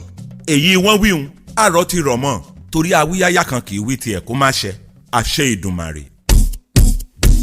ẹ̀yin tìlú ìbàdàn ìjẹ́ ẹ ti gbọ́ àǹfààní gbígba àmì ẹ̀yẹ àṣekágbá ti ọ̀sà award grand finale ń bọ̀ lọ́nà o. bẹ́ẹ̀ni eré gbogbo di mof 21 MKO Abiola way ring road nílùú ìbàdàn ní ọjọ́ 11 oṣù kẹwàá ọdún tí a wà yìí aago 6 ìrọ̀lẹ́ ní red carpet tí gbogbo eré sì bẹ̀rẹ̀ ní dédé aago 7 ìrọ̀lẹ́ níbi tí alhaji musiliu haruna ìṣọ̀lá àti àwọn olórin tó ta sánsán bíi ìdòwú santana tunde stainless king soundboy dfamos yàrá tètè lọ́ra tíkẹ́ẹ̀tì tiẹ̀ o. regular 5,000 naira vip 20,000 naira. kò tán síbẹ̀ o ọjà alẹ́ festival ìpàtẹ ọjà ọlọ́jọ́ mẹ́ta tí ó pẹ̀mẹ́rin fún odidi ọjọ́ méjì àti alẹ́ ọjọ́ kan Ulcer Award ló tó bẹ́ẹ̀ ẹ wá fún ìpàtẹ ọjà ìgbàlódé níbi tí oríṣiríṣi ọjà tí ẹ bá ń tà yóò máa ta warawara láti ọjọ́ 9 títí dé ọjọ́ 11 oṣù kẹwàá ní MAF 21 Ring Road nílùú Ìbàdàn ẹ tètè wá ra tíkẹ́ẹ̀tì yín o fún àlàyé lẹ́kùnrẹ́rẹ́ ẹ pè Bravoli sórí 0805-646-5461. Proudly sponsored by Omola Travels and Tours, Laramati Investments, Easy Life Exchange, Media Partner, Agidigbo FM. Ulcer Award Grand Finale rí i dájú pé o wà níbẹ̀.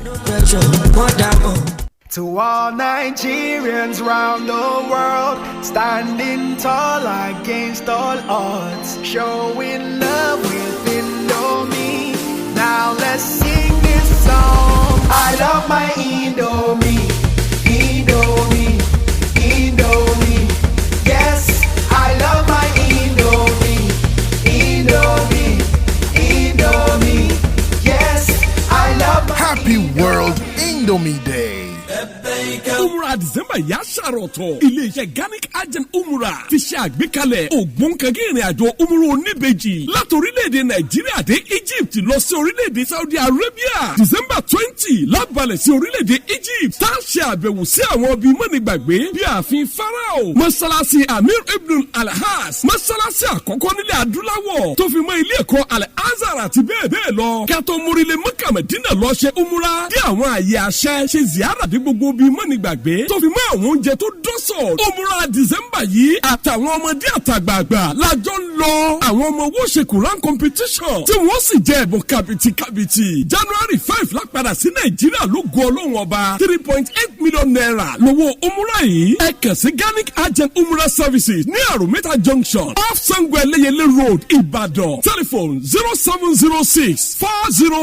0706-404-9730. Ilé-iṣẹ́ Ganic ní Umrah December yìí àwọn ọmọ owó gbọ́dọ̀ gbẹ́yìn ń bẹ́ ọ́. ọ̀pọ̀ báyìí lè sún fi yagi oko ọ̀pọ̀ ìgbà ní tàṣírí ọlọ́tẹ̀ àgbáríjọpọ̀ sí láyé fi yẹni àdánìkànṣe ò pé ó tún ti wá yá báyìí àgbáríjọpọ̀ gbogbo ẹgbẹ́ aláta nípínlẹ̀ Ọ̀yọ́ tá a mọ̀ sí Odua Tomato and Pepper Seller Association of Nigeria Ọ̀yọ́ State Chapter wọ́n ń pe gbogbo èèyàn síbi ayẹyẹ àjọ̀dún èyí tí yóò wáyé ní ọjọ́ 9 oṣù kẹwàá ọjọ́ Wednesday ló bọ́ sí o ọdún tá a wà nínú ẹ̀ yìí Liberty Stadium Ìbàdàn láyẹyẹ ọ̀hún ti wáyé aago 10 àárọ̀ lè tó bẹ̀rẹ̀ pẹ̀lú àwọn àlejò pàtàkì lọ́jọ́ náà olùgbàlejò àgbà Alhaji Yisau Kọ́láyọdé Hamzat tí wọ́n máa kó gbogbo àwọn klọ́sítà wọn sòdí wá síbi ayẹyẹ Chief Dọ̀tun Sanusi Ìlàjì Farm Alhaji YK Abad Alhaji S.A. Jima Alhaja Sarata kò ní bàjẹ́ àti ọ̀pọ̀ àwọn ẹni àyẹ́sí tí wọ́n máa wà níkàlẹ̀ lọ́jọ́ náà yóò dùn lọ́jọ́ ọ̀hún gbọ́gbọ́ kan sí níbi tí Alhaji Idiri Aloma àti àrólé ọ̀gá ńlá tí wọ́n máa fohùn tọ́rẹ̀ dòdò gbóníkalẹ̀ sọ̀lù sí wa níbàdí ayẹyẹ ẹgbẹ́ aláta nípínlẹ̀ Ọ̀yọ́ yóò jọ sojú gbogbo wa ni. To all Nigerians round the world, standing tall against all odds, showing love with Indomie. Now let's sing this song. I love my Indomie, Indomie, Indomie. Yes, I love my Indomie, Indomie, Indomie. Yes, I love my Happy World Indomie Day. Akidibo 88.7 FM. ok ẹ já lọ bù mí Salahu Nurudeen ó dìgbà náà ná ó dìgbà náà ná o ká tó fọmọ ọba fọ́sùn ó dìgbà náà ná kò sí ìjọba tí ó wà nípò tí ó ṣe nǹkan tí ò ní sí pé bóyá sacrifices máa wà kò sí development tí ò kì í sí sacrifice fún ṣùgbọ́n ìjọba ní ó gbìyànjú kó má ní aráàlú lára jù. bá a kọ́lé fún wọn gan. there are always sacrifices. But that sacrifices must not result to death. bá a kọ́lé fún wọn gan tá a gbé lọ sí tá a kó wọn lọ bẹ̀ kódà kí lè yẹn fine for the fact pé wọ́n kó wọn kó òbí tán gbé tẹ́lẹ̀ gan sacrifice ni but you get used to. Honourable Speaker ìròyìn kan jáde nínú Tribune lánàá ó ní Ọbásanjọ́ Jonathan Kuka Sultan wọ́n brainstorm lórí ọ̀rọ̀ terror war. Kuka ní politicians exploiting Islam for power. Sultan ó ní Islam jihad not about violence or politics. Tinubu vows to defeat insecurity. Ànánù ìgbà tó dòní Tinubu wá ní I inherited Islam from my family but my wife as a pastor prays for me at all times.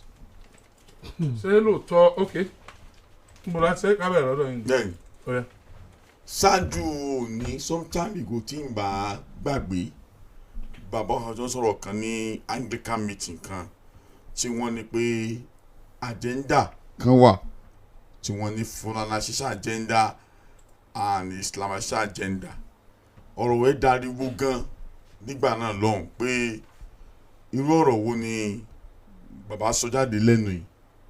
Now mo wá ṣàkíyèsí pé editorial report náà ti Punch máa ń kọ from time to time ti ka editorial report wọn wọ́n máa ń pè àwọn terrorist yẹ wọ́n máa ń pè wọ́n ní Islamic terrorist bí wọ́n sì máa ń kọ́ nìyẹn people should go and check the editorial report àwọn Punch wọ́n àwọn èkì fi wọ́n sì máa ń pè gẹ́lẹ́ nìyẹn. The point is this mo wá ṣàkíyèsí dára pé no I want to disagree this thing is not so torí some time ago bàbá kan wà ní bóyá Adamawa ni or Jigawa state tí àwọn tí wọ́n fẹ́ pa tí wọ́n lé àwọn tí wọ́n pa kiri wọ́n dàgbà báyẹn gbà wọ́ọ̀dì ńgbà yẹn àbáyẹn kó wọn àbá fàánì ó kó wọn sínú mosque ọ̀ọ́dẹ kan nígbà náà lọ́hùn tó rescue wọn tó sì confront àwọn tí wọ́n fẹ́ pààyàn yìí pé ẹ lè pa wọ́n. bẹ́ẹ̀ni bàbá yẹn padà gba national honour. ok ó kó wọn pa wọ́n kò jẹ́ kí kó lọ́dọ̀ wọn kò jẹ́ kí kú dọ́dọ̀ wọn. The point is apart from tiẹ̀ gangan there are several instances tí mo ti rí ní north tí àwọn tí wọ́n ní ọmọnìyàn lára fi gba ikú wọ́n rẹ ikú kò lọ́wọ́ àwọn tó fẹ́ pa àwọn tí wọ́n ń ṣe ikú pààyàn èèyàn yìí ok wọ́n ti gbà gẹ́gẹ́ bí iṣẹ́ láti mọ fẹ̀mí ṣòfò. Now àwọn kan tí wọ́n á rò pé sáà lè sọ pé ogun ẹ̀sìn ni wọ́n ń jà ní capital no kò sẹ́ni tí wọ́n fọwọ́ bà. Na at times rèé wọ́n á wọ bí tí wọ́n ti ń ṣèjọsìn lọ wọ́n á sì ṣiṣẹ́ bí ń bẹ̀. Now èké tó kọ́kọ́ wọn á sọ wípé àwọn kan fẹ́ lò ó láti fi polongo ẹ̀sìn ok view tiẹ̀ ni. kò ní wọ́n lò láti polongo ẹ̀sìn. because only they hide under the Islam evil wọ́n lúgọ wọ́n bá sábẹ́ Islam láti ṣiṣẹ́ iṣẹ́ bí. now Kúkà tó ń sọ̀rọ̀ bí eléyìí àwọn ọmọ ó ní there was one of the Catholic priests nǹkan tó wọlé wá bá Kúkà ó kó àwọn kan lẹ́yìn wá bá report náà ló gbé ọmọ yẹn wá ní pé àwọn kábàámọ̀ wípé wọ́n yá àwọn lò láti lọ ṣiṣẹ́ ibi wọ́n wá jẹ́wọ́ Kúkà wá ní pé kí priest yẹn gbàdúrà fún wọn báwọn yẹn wọn àwọn ọmọ tí wọ́n lò tí wọ́n á jẹ́wọ́ yìí kìí ṣe pé fẹ́ inú wọn ni wọ́n brainwash wọn ni láti ṣiṣẹ́ ibi wọ́n wá ní pé kò sí ìkẹta àwọn fẹ́ ṣe bọ́lọ́n ti dáríjì wọn. The point is náà ni mo wá rí pé láì ní ẹ̀kọ́ tó jinlẹ̀ tó àìní àgbọ́yé nǹkan tó ọmọ jẹ́ kí àwọn ẹni ibi kí wọ́n sọ wọ́n di irinṣẹ́ láti dàrú. Thank God for the statement tí ààrẹ sọ wípé àwọn jogún àwọn bá Islam náà ìdílé àwọn ni ìyàwó àwọn sì rèé pásítọ̀ ni ó sì ń gbàdúrà fáwọn there being liberal there should be liberality ká fi àyè gbára wa nítòbí ìnùbí. now sherry religion is very sensitive religion ó jẹ́ nǹkan tí èèyàn gbọ́dọ̀ wà careful tí èèyàn bá ń sọ̀rọ̀ nípa ẹ̀sìn but sherry kò sí nǹkan tó ní ká má go to ìtàn tó mú gbogbo nǹkan ìwá ṣùgbọ́n jẹ́ kọ́kọ́ sọ nǹkan tó bá Ṣàjọ́ àti Jonathan tí wọ́n sọ ohun tí Jonathan sọ ni wípé Buhari wípé àwọn Boko Haram wọ́n sọ pé Buhari nìkan ló lè jẹ́ negotiator àwọn wípé lẹ́yìn Buhari àwọn ọ̀rẹ́ lómi tó lè jẹ́ negotiator Jonathan wá ní ó yẹ kí Buhari bring an end to Boko Haram ṣùgbọ́n fail tí Jonathan sọ nìyẹn. Now Kúkà sọ wípé àwọn tó ń ṣe ibi tó ń pààyàn tó ń ṣe gbẹ̀ wọ́n ń sápamọ́ sábẹ́ Islam láti ṣe ibi láti lo Islam ìyẹn tí Kúkà sọ. Sultan of Sokoto wá sọ wípé jihadi àti Islam kò wà fún violence kan mọ́ pààyàn ipe bẹ́ẹ̀ kọ́ ló wà fún violence kò dé wà fún politics but ẹ jẹ́ ká lọ sínú ìwé ìtàn ká wo àwọn ọ̀rọ̀ tá gbogbo wọn sọ yìí ṣé lójú tèmi ọ̀rọ̀ tí gbogbo wọn sọ kò sẹ́ni tí ò right nínú wọn àti Kúkà àti Sultan kò sẹ́ni tí ò right nínú àwọn méjèèjì àti Jonathan kò sẹ́ni tí ò right nínú àwọn méjèèjì now ṣe rí in 1804 nígbà tí jihad bẹ̀rẹ̀ by Usman dan Fodio tó láti Futaja lọ n tó ṣe ní pé wọ́n displace gbogbo àwọn Hausas tó ń jẹ́ olórí nígbà yẹn wọ́n fi àwọn ọmọ tí wọ́n sí gbogbo àti cousins from Katsina to Sokoto to everywhere ibi tó bá ti ń capture àwọn cousins àwọn ọmọ ẹ̀ kankan wọ́n fi jẹ́ ẹ̀mà kábẹ̀ wọ́n displace àwọn Hausas now ibi tí wọ́n rí capture ṣẹ́gbọ́n oníbọ̀nú empire àwọn yẹn ni Kanuri nítorí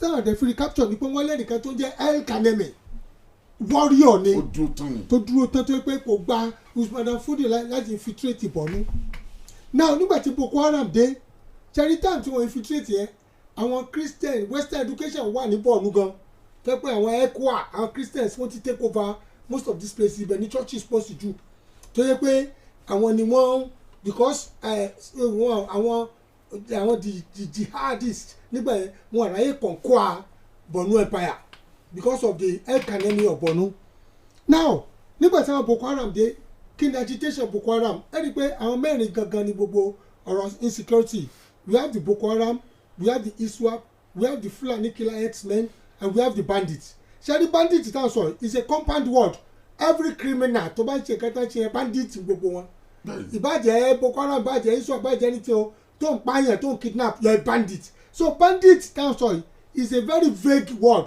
tó kó a lot of things máa bẹ́ general word ni now nígbà táwọn yẹn wá dé pé àwọn ò fẹ́ western education tí Boko Haram fẹ́ tán fẹ́ nìyẹn western education àwọn ò fẹ́ àwọn wo ni proponents western education wọ́n wá láti attack Christian their aim is not to attack Christian at all their aim is against western education ṣùgbọ́n tí a gbé kò sí bá ti fa gbòòrò tí ò ní fa gbòòrò àwọn wo ló ní proponent western education which are majorly Christians another school ẹ̀ tán ṣe gbogbo ẹ̀ and that was why tó fi kàn wọ́n pé look aláàfẹ́ western education they start burning churches and everything the Christians are not the target but western education was the target mo rò pé follow nǹkan tí mo sọ of course western education the target àwọn Boko Haram so they are not really going against pé a fẹ́ destroy what do we call it a fẹ́ destroy Christian no that was not the intention because later you will not discover pé Boko Haram tẹ̀ sọ àti Muslim àti Christian bẹ̀rẹ̀ sí pa.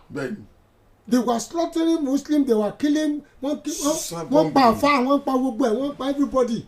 So they are not really targeting Christians, but because Christians are supposed to be the proponent of Western education. Nígbà yẹn. Now, ibi tó yẹ kí Nàìjíríà dojú kọ ń sìn, ẹ rí i pé nígbà tí Sokoto Sultan sọ̀rọ̀, Sultan sọ pé look, Islam is not about that, which is very right. Because kò sí preaching tó sọ pé kẹ́ ẹ máa pa àwọn èèyàn, but ẹ jẹ́ sọ ìṣòro kan tó wà bẹ̀ fún yín.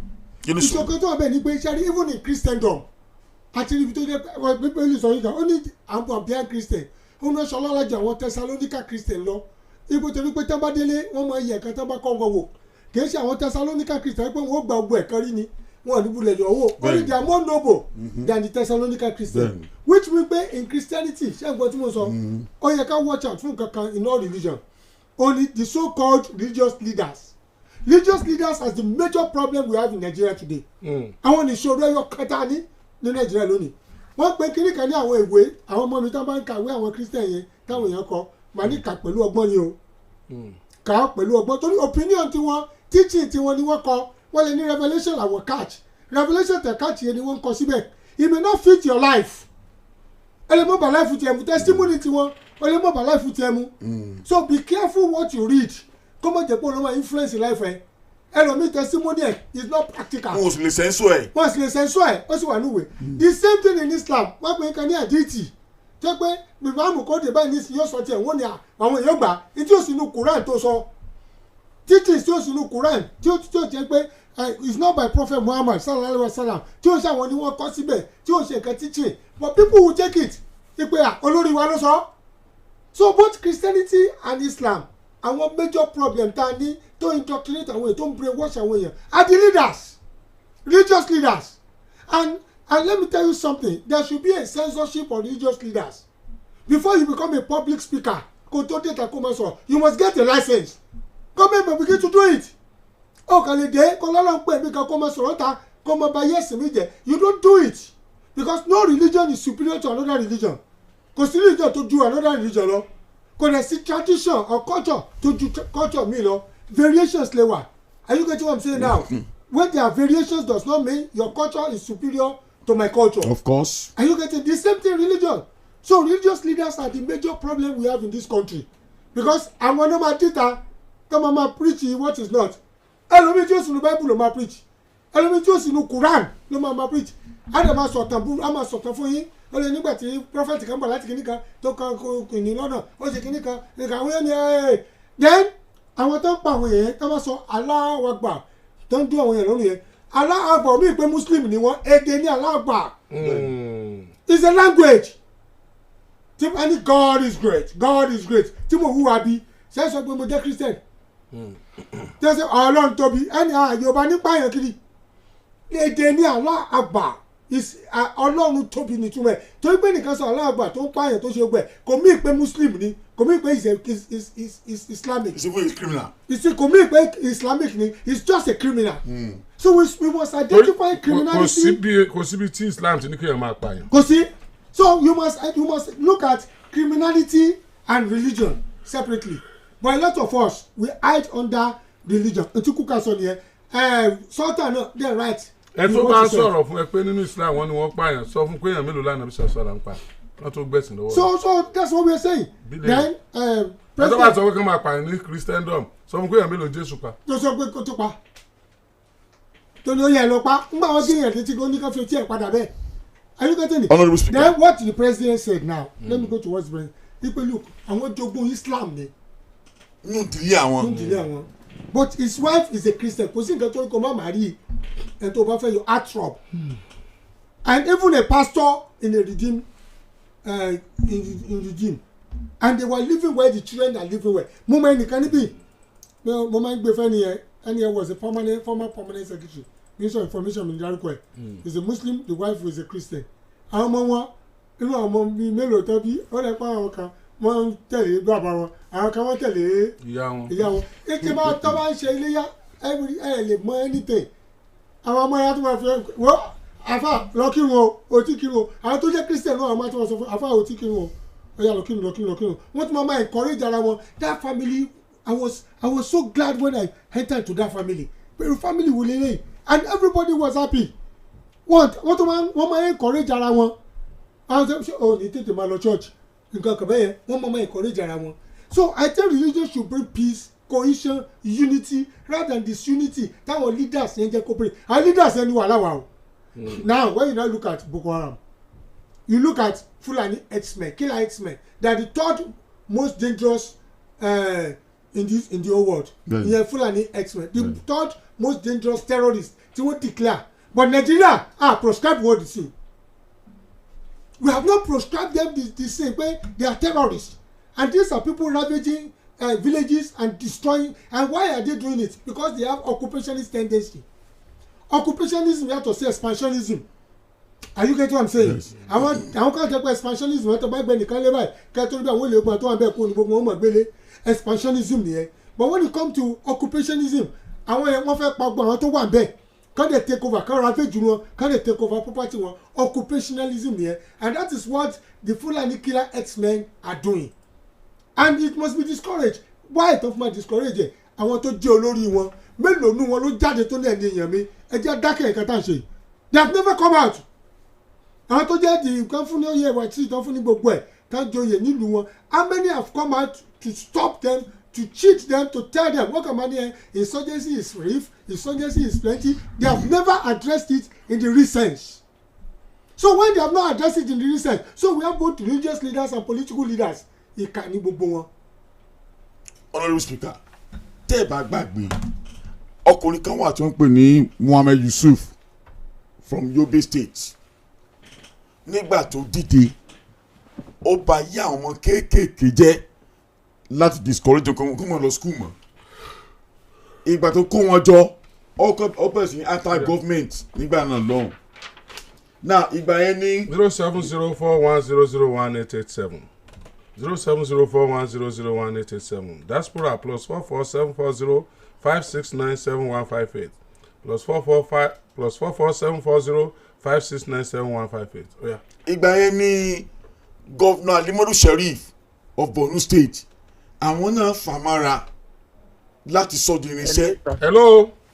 Ẹ káàárọ̀ sà. Ẹ káàárọ̀ ma o. Ojú òní tì yín o. Àmín. Alhaji ẹ pẹ́ fún wa pẹ̀lú ògo Ọlọ́run. Àmín. Mo kí pásítọ̀, mo kí chief Ọmọlólú, mo dẹ̀ kí Alhaji dáadáa, èròǹgbà yín ló wà sí mọ̀sẹ̀. Àmín o. Ẹ ṣé mo dúpẹ́ o. Ta ló kí wa? Tẹ́ rí ọ̀rọ̀ àwọn orúkọ mi ni ìyáàfin Gbẹ́tọ́lá láti Àtọ́lọ̀. Okay mo. Tẹ́ rí ọ̀rọ̀ àwọn Fúlàní tẹ́ ń sọ. Ó dùn mí pé wọ́n dìlítì fídíò kan lórí fóònù mi. Mo fẹ́ sẹ́ndì ẹ̀ sàlájì ní táìmù. Bọ̀ mi mọ WhatsApp number tí mo ṣe sẹ́ndì ẹ̀ sí. Níbi tí ọ̀kan nínú àwọn mílítírì àwọn Fúlàní yẹn tó ti sọ àwọn Fúlàní lọ́pọ̀lọpọ̀ tó kó ìbọn kó àdá oríṣiríṣi àwọn nǹkan wípọ̀nà kó dání. Tí máa yẹn ti ń sọ wípé àwọn ní Nàìjíríà kò sí nǹkan tí anybody lè ṣe tí wọ́n lọ wò dáadáa. Àwọn ti wà nínú mílítírì, àwọn ti wà ní gbogbo ibi tí Nàìjíríà lẹ́ka sí. Àwọn fẹ́ káńkọ̀ Nàìjíríà láwọn fẹ́ gba Nàìjíríà. Tí gbogbo tí àwọn ń ṣe tọ́lọ̀ bá ti jẹ́ gbogbo ẹ̀ sọ̀sí gbogbo la máa rí fíìmù. Ó dùn mí nígbà káwọn ọmọ mi dìlú ti fíìmù yẹn. Ó ká mi lára gan. Bọ̀ kò sí nǹkan tí mo fẹ́ ṣe sí. Tẹ́ rí gbogbo nǹkan tẹ́ ń sọ tó ń jẹ́ kójú wọ́là.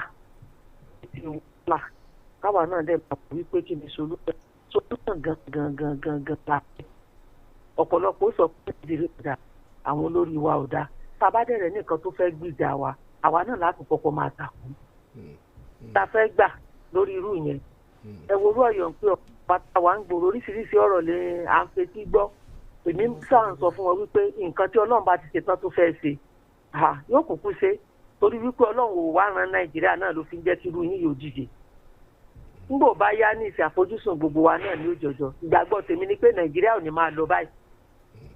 Solution yóò wáyé, ọ̀nà tí ó wà gbà wá epo ní kẹ́ bá wa yànnàná. Bẹ́ẹ̀ ṣe ń sọ ìlátàárọ̀ tí mo ti ń gbọ́ inú mi ń dùn, ọkàn mi sì ń balẹ̀ wípé à ń rírú ẹ̀yìn báyìí. Bẹ́ẹ̀ ń jẹ́ kí á sì nígbàgbọ́ pé gbogbo nǹkan ó dáa. But solution yẹn ẹ wá tètè bá bóyá ẹ pé àwọn kan tí ẹ mọ̀ pé wọ́n nímọ̀ gidi nínú ìfèlú Nàìjíríà. Àwọn kan wà jẹ́ àgbààgbà tójú wọn tó ọ̀rọ̀ yìí gidigidi. Tẹ́ni wọn ò tó.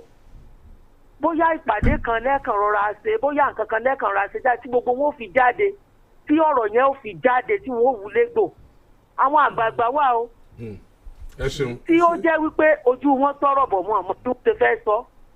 Ẹ̀yin tẹ́ ẹ wá lórí ọ̀fẹ́ àti sọ yìí bẹ́ẹ̀ ṣe bá wa wá wọn tí wọ́n ò fi sọ gbogbo tẹ́ ẹ bá ṣe. Tọ́nà yìí ò fi là ẹ̀jọ̀ Ọlọ́run á dẹ̀ fún yín ṣe.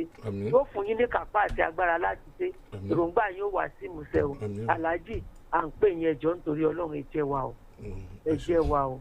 Ẹ jẹ́ wa o. Ọlọ́run ròyìn lágbára. Yóò sì bá mi fún yín lókun àti agbára tẹ́ ẹ fi ṣe. Ọgbọ́n ìmọ̀ òye tẹ́ ẹ fi ń tò tó fi ń tò Ọlọ́run ní gbà lọ́wọ́ yín. Ilé yín ò ní dàrú o. Ẹjọ́ nítorí Ọlọ́run. Ọ̀yọ́ ń pè ọ́. Ọmọlúwàbí pọ́nbélé. Ohun èèyàn Ọlọ́run. Ó dàbọ̀ sá. Hello. Hello, ẹ káàárọ̀ Alhaji. Ẹ káàárọ̀ sir. Ẹ káàárọ̀ sir, ẹ káàárọ̀, ẹ kú ojúmọ́, ojúmọ́ ayọ̀ fún gbogbo wa. Ẹ káàárọ̀ pásítọ̀, ẹ káàárọ̀ comrade Jídìrán. Alhaji pásítọ̀ comrade Sherry, mo mọ̀ pé tẹ́mi bá tiẹ̀ jù lọ lọ́jọ́ orí, tẹ́ bá pa ọjọ́ orí ẹ̀mí tẹ̀ta tẹ̀ wá ń bẹ̀ ẹ jù mí lọ. Pápátẹ̀ pé mi ò tó ọjọ́ orí yín, kò yẹ yín. Sherry, ọ̀rọ̀ tẹ́ mú sọ yìí, Lájì ẹ ní gbọ́mọ sí o, pásítọ̀ ẹ ní gbọ́mọ sí o, ọmọ rédíò ẹ ní gbọ́mọ sí o, èmi náà ní gbọ́mọ sí o. Sherry, àwọn politicians wa, àwọn leaders wa, àwọn ló ń kọ̀ sí gbogbo divide and conquer yìí. Lájì ẹ má jà parọ́ fúnra wa, ọ̀rọ̀ tẹ́ mú sọ yóò wà very sensitive. Ó dùn mí pé orí rédíò la wà because orí rédíò fẹ́lẹ́, etí ẹ̀ fẹ́lẹ́ gan. Nígbà Alhaji nígbà tẹ́yìn kàn kékeré ṣé ẹ mọ Christian kan ẹ mọ Muslim kan tí ẹjọ́ ń bá ṣe ni gbogbo akọ́là ń bára wa ṣe ni. ẹni tí ọba ti dáná oúnjẹ nígbà kírísímàsì ní ọ̀dọ̀ wa àtàwọn tá a jẹ́ muslim àtàwọn kírísítẹ́nì á máa fọmọ ẹ̀ ṣe yẹ̀yẹ́ ni tí wọ́n gbé kò sí náà dídá ń bẹ̀ kò sí kíni já kò sí náà dídá ń bẹ̀. tí mo mọ iye ẹran tí ń jẹ nílé ooo gọdù mo ti sáàpù ibi tí ń lọ lé ya. àmọ́ àwọn tó yẹ pé wọ́n tètè máa gbé ráìsì wá láàárọ̀ kùtùkùtù á máa jẹ ní. Alhaji ṣó ó ti yé yín nǹkan tí mo bọ̀rọ̀ lọ tí màá tẹ̀ sọ̀rọ̀ ẹ̀jẹ̀ bá mi parí ṣó ti yé yín ṣé rí àwọn politicians yẹn àwọn ló ń fún ẹ̀lì kìíní yìí ẹ má jà sọ ọ̀rọ̀ sábẹ́ wọn sọ ṣé wàá rí àwọn religious leaders wa tó bá jẹ́ òótọ́ lọ́rùn wà òótọ́ níná wà wọ́n níbi tán lọ Alhaji wọ́n níbi tán lọ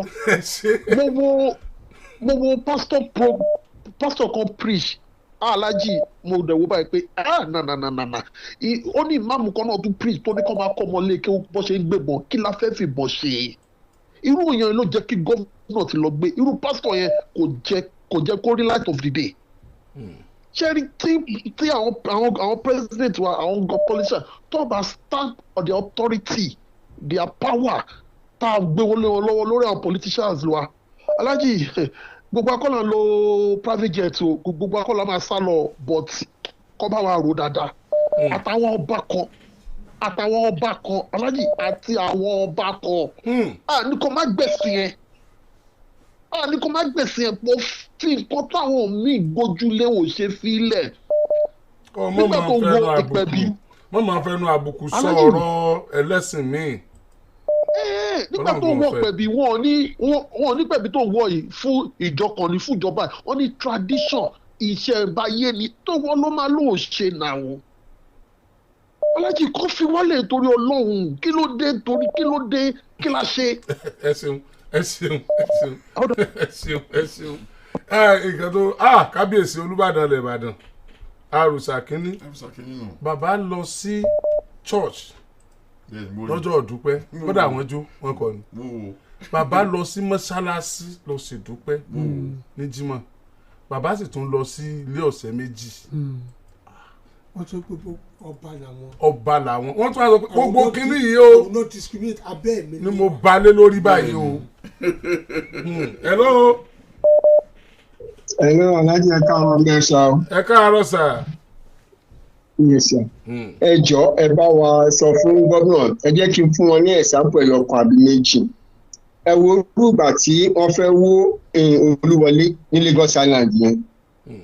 àwọn Jákàndé wọn láti kọ́ low housing sí ọgbà nǹkan tọ́gbà yẹn fi wà ń bẹ̀ nìyẹn ìyẹn ọgbà àgùdà yẹn. wọ́n kọ́ another place fáwọn tó kó kúrò ní Olúwọlé yẹn ni. Then the second one pastor náà ẹ̀yin náà ẹ máa mọ tó ń pè ní Stratford ní London mi báyìí. Stratford yẹn bí owó èmi náà mọ bẹ́ẹ̀ àjọ mọ bẹ́ẹ̀ ni.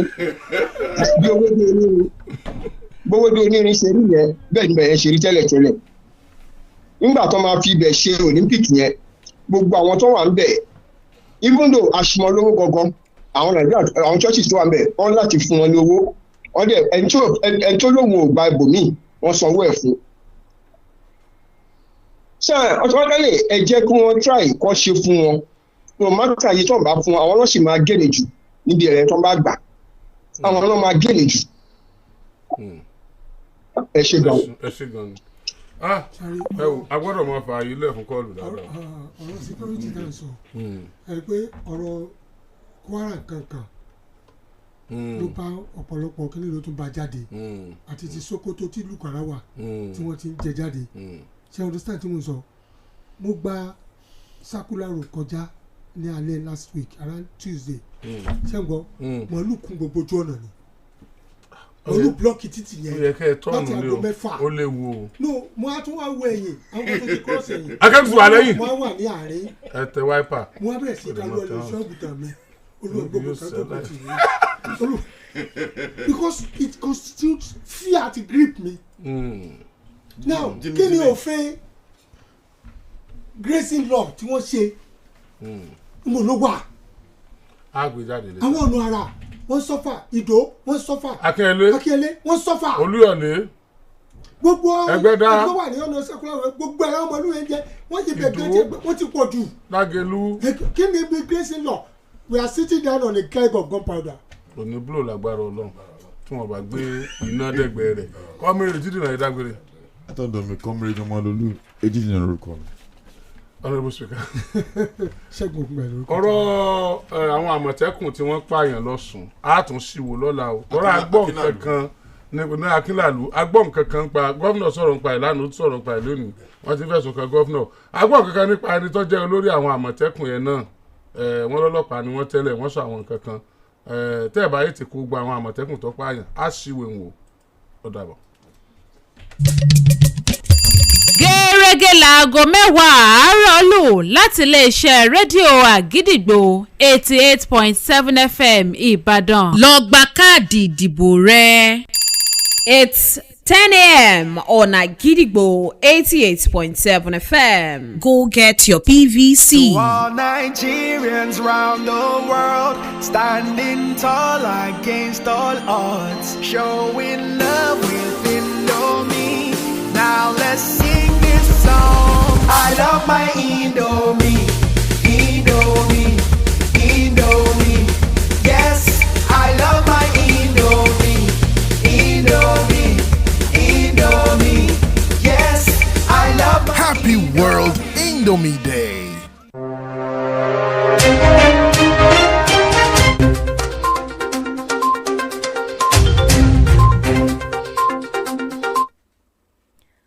Good morning. This is the news at 10 on the most listened to radio station Agidigbo 88.7 FM Ibadan.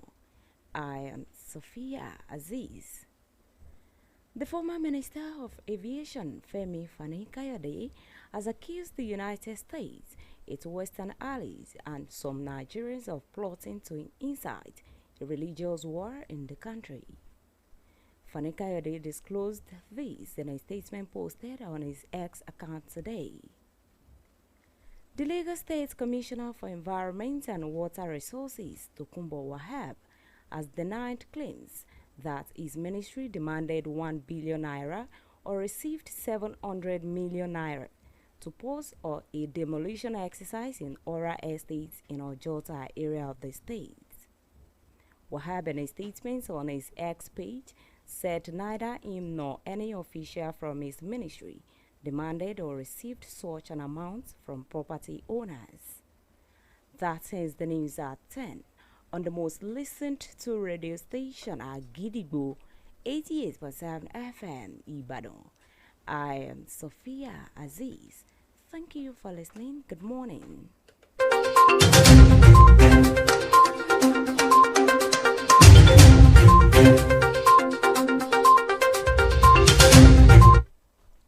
Ẹ káàárọ̀ o ìròyìn aago 10 rèé láti iléeṣẹ́ rédíò Àgídìgbò 88.7 FM Ìbàdàn ìkànnì àkọ́kọ́ táyé ń gbọ́ jù lórí àtẹ ìgbéléwọ̀n Adéníkẹ́ Ṣọ̀làǹlò níròyìn yìí. Mínísítà fún ìgbòkègbodò ọkọ̀ ojú òfurufú tẹ́lẹ̀ rí nílẹ̀ yìí Fẹ́mi Fani-Káyọ̀dé ló ti fẹ̀sùn kan ilẹ̀ Amẹ́ríkà àti àwọn alájọṣepọ̀ lẹ́kùn ìwọ̀ oòrùn àti àwọn tí wọ́n jẹ́ ọmọ orílẹ̀-èdè yìí kọ̀ọ̀kan wípé ṣe ni wọ́n ń pè náà àti dá wàhálà tó ń ti ogun ẹ̀sìn sílẹ̀ lórílẹ̀-èdè wa Nàìjíríà. Fani-Káyọ̀dé ló ṣiṣọ́ lójú ọ̀rọ̀ yìí lójú òpó X rẹ̀ lónìí. Kọmíṣánná fún ọ̀rọ̀ àyíká àti ìgbòkègbodò omi nípínlẹ̀ Èkó Tókunbọ̀ Wahab ó ti ṣẹ́kanlẹ̀ lórí ìròyìn kan eléyìí tí wọ́n gbé síta wípé iléeṣẹ́ tó ń ṣojú ń béèrè fún owó tó tó bílíọ̀nù kan náírà láti fi lè ṣe ètò tó ní ṣe pẹ̀lú àtúnṣe agbègbè kan dípò iye owó eléyìí tí wọ́n gbà fún ọ̀rọ̀ agbègbè ọ̀hún. Wahab ló fi ọ̀rọ̀ ìlédè lójú òpó X rẹ̀ tó sì ní òun tàbí iléeṣẹ́ tóun ṣojú kò rí irúfẹ́ ìbéèrè bẹ́ẹ̀ gbà tàbí irú owó bẹ́ẹ̀ gbà lọ́wọ́ àwọn tí wọ́n ní dúkìá ní agbègbè kan tí wọ́n pè ní Ora Estate ní Ọjọ́ta nílùú Èkó. Ó pín ìròyìn aago 10 rọ̀ rèé láti iléeṣẹ́ rédíò Àgídìgbò 88.7 FM Ìbàdàn ìkànnì àkọ́kọ́ táyé ń gbọ́ jù lórí àtẹ ìgbéléwọ̀n Adéníkẹ́ Ṣọlá ló ti ń ròyìn. Ẹ ṣeun tẹ́ ń gbọ́ wá.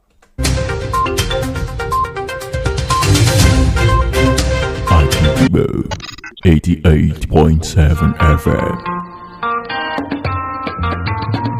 àwọn baba mọ́nímọ́ní àtàwọn baba mọ̀yànmọ̀yàn wọ́n ní ẹni yìnyín kẹ́ni ó lè ṣèmí ń ní olùbàdàn tilẹ̀ ìbàdàn his imperial majesty ọba sẹ́nitọ́ Rashidi Adéwọ̀lú Àkànmú Ládọjà àròsà kínní fi ń fẹ̀mí ìmoore hàn ṣé ìdúpẹ́ làá fi mẹ́ni mọ rírì oore.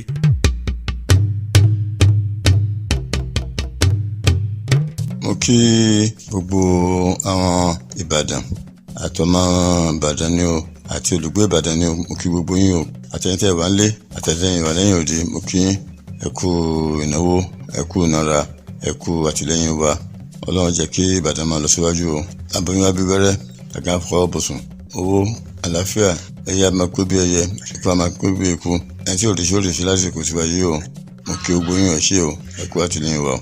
èyí wọ́n wíhun àrò ti rọ̀ mọ́ torí awíyáyá kan kì í wí tiẹ̀ kó má ṣẹ àṣẹ Ìdùmarè.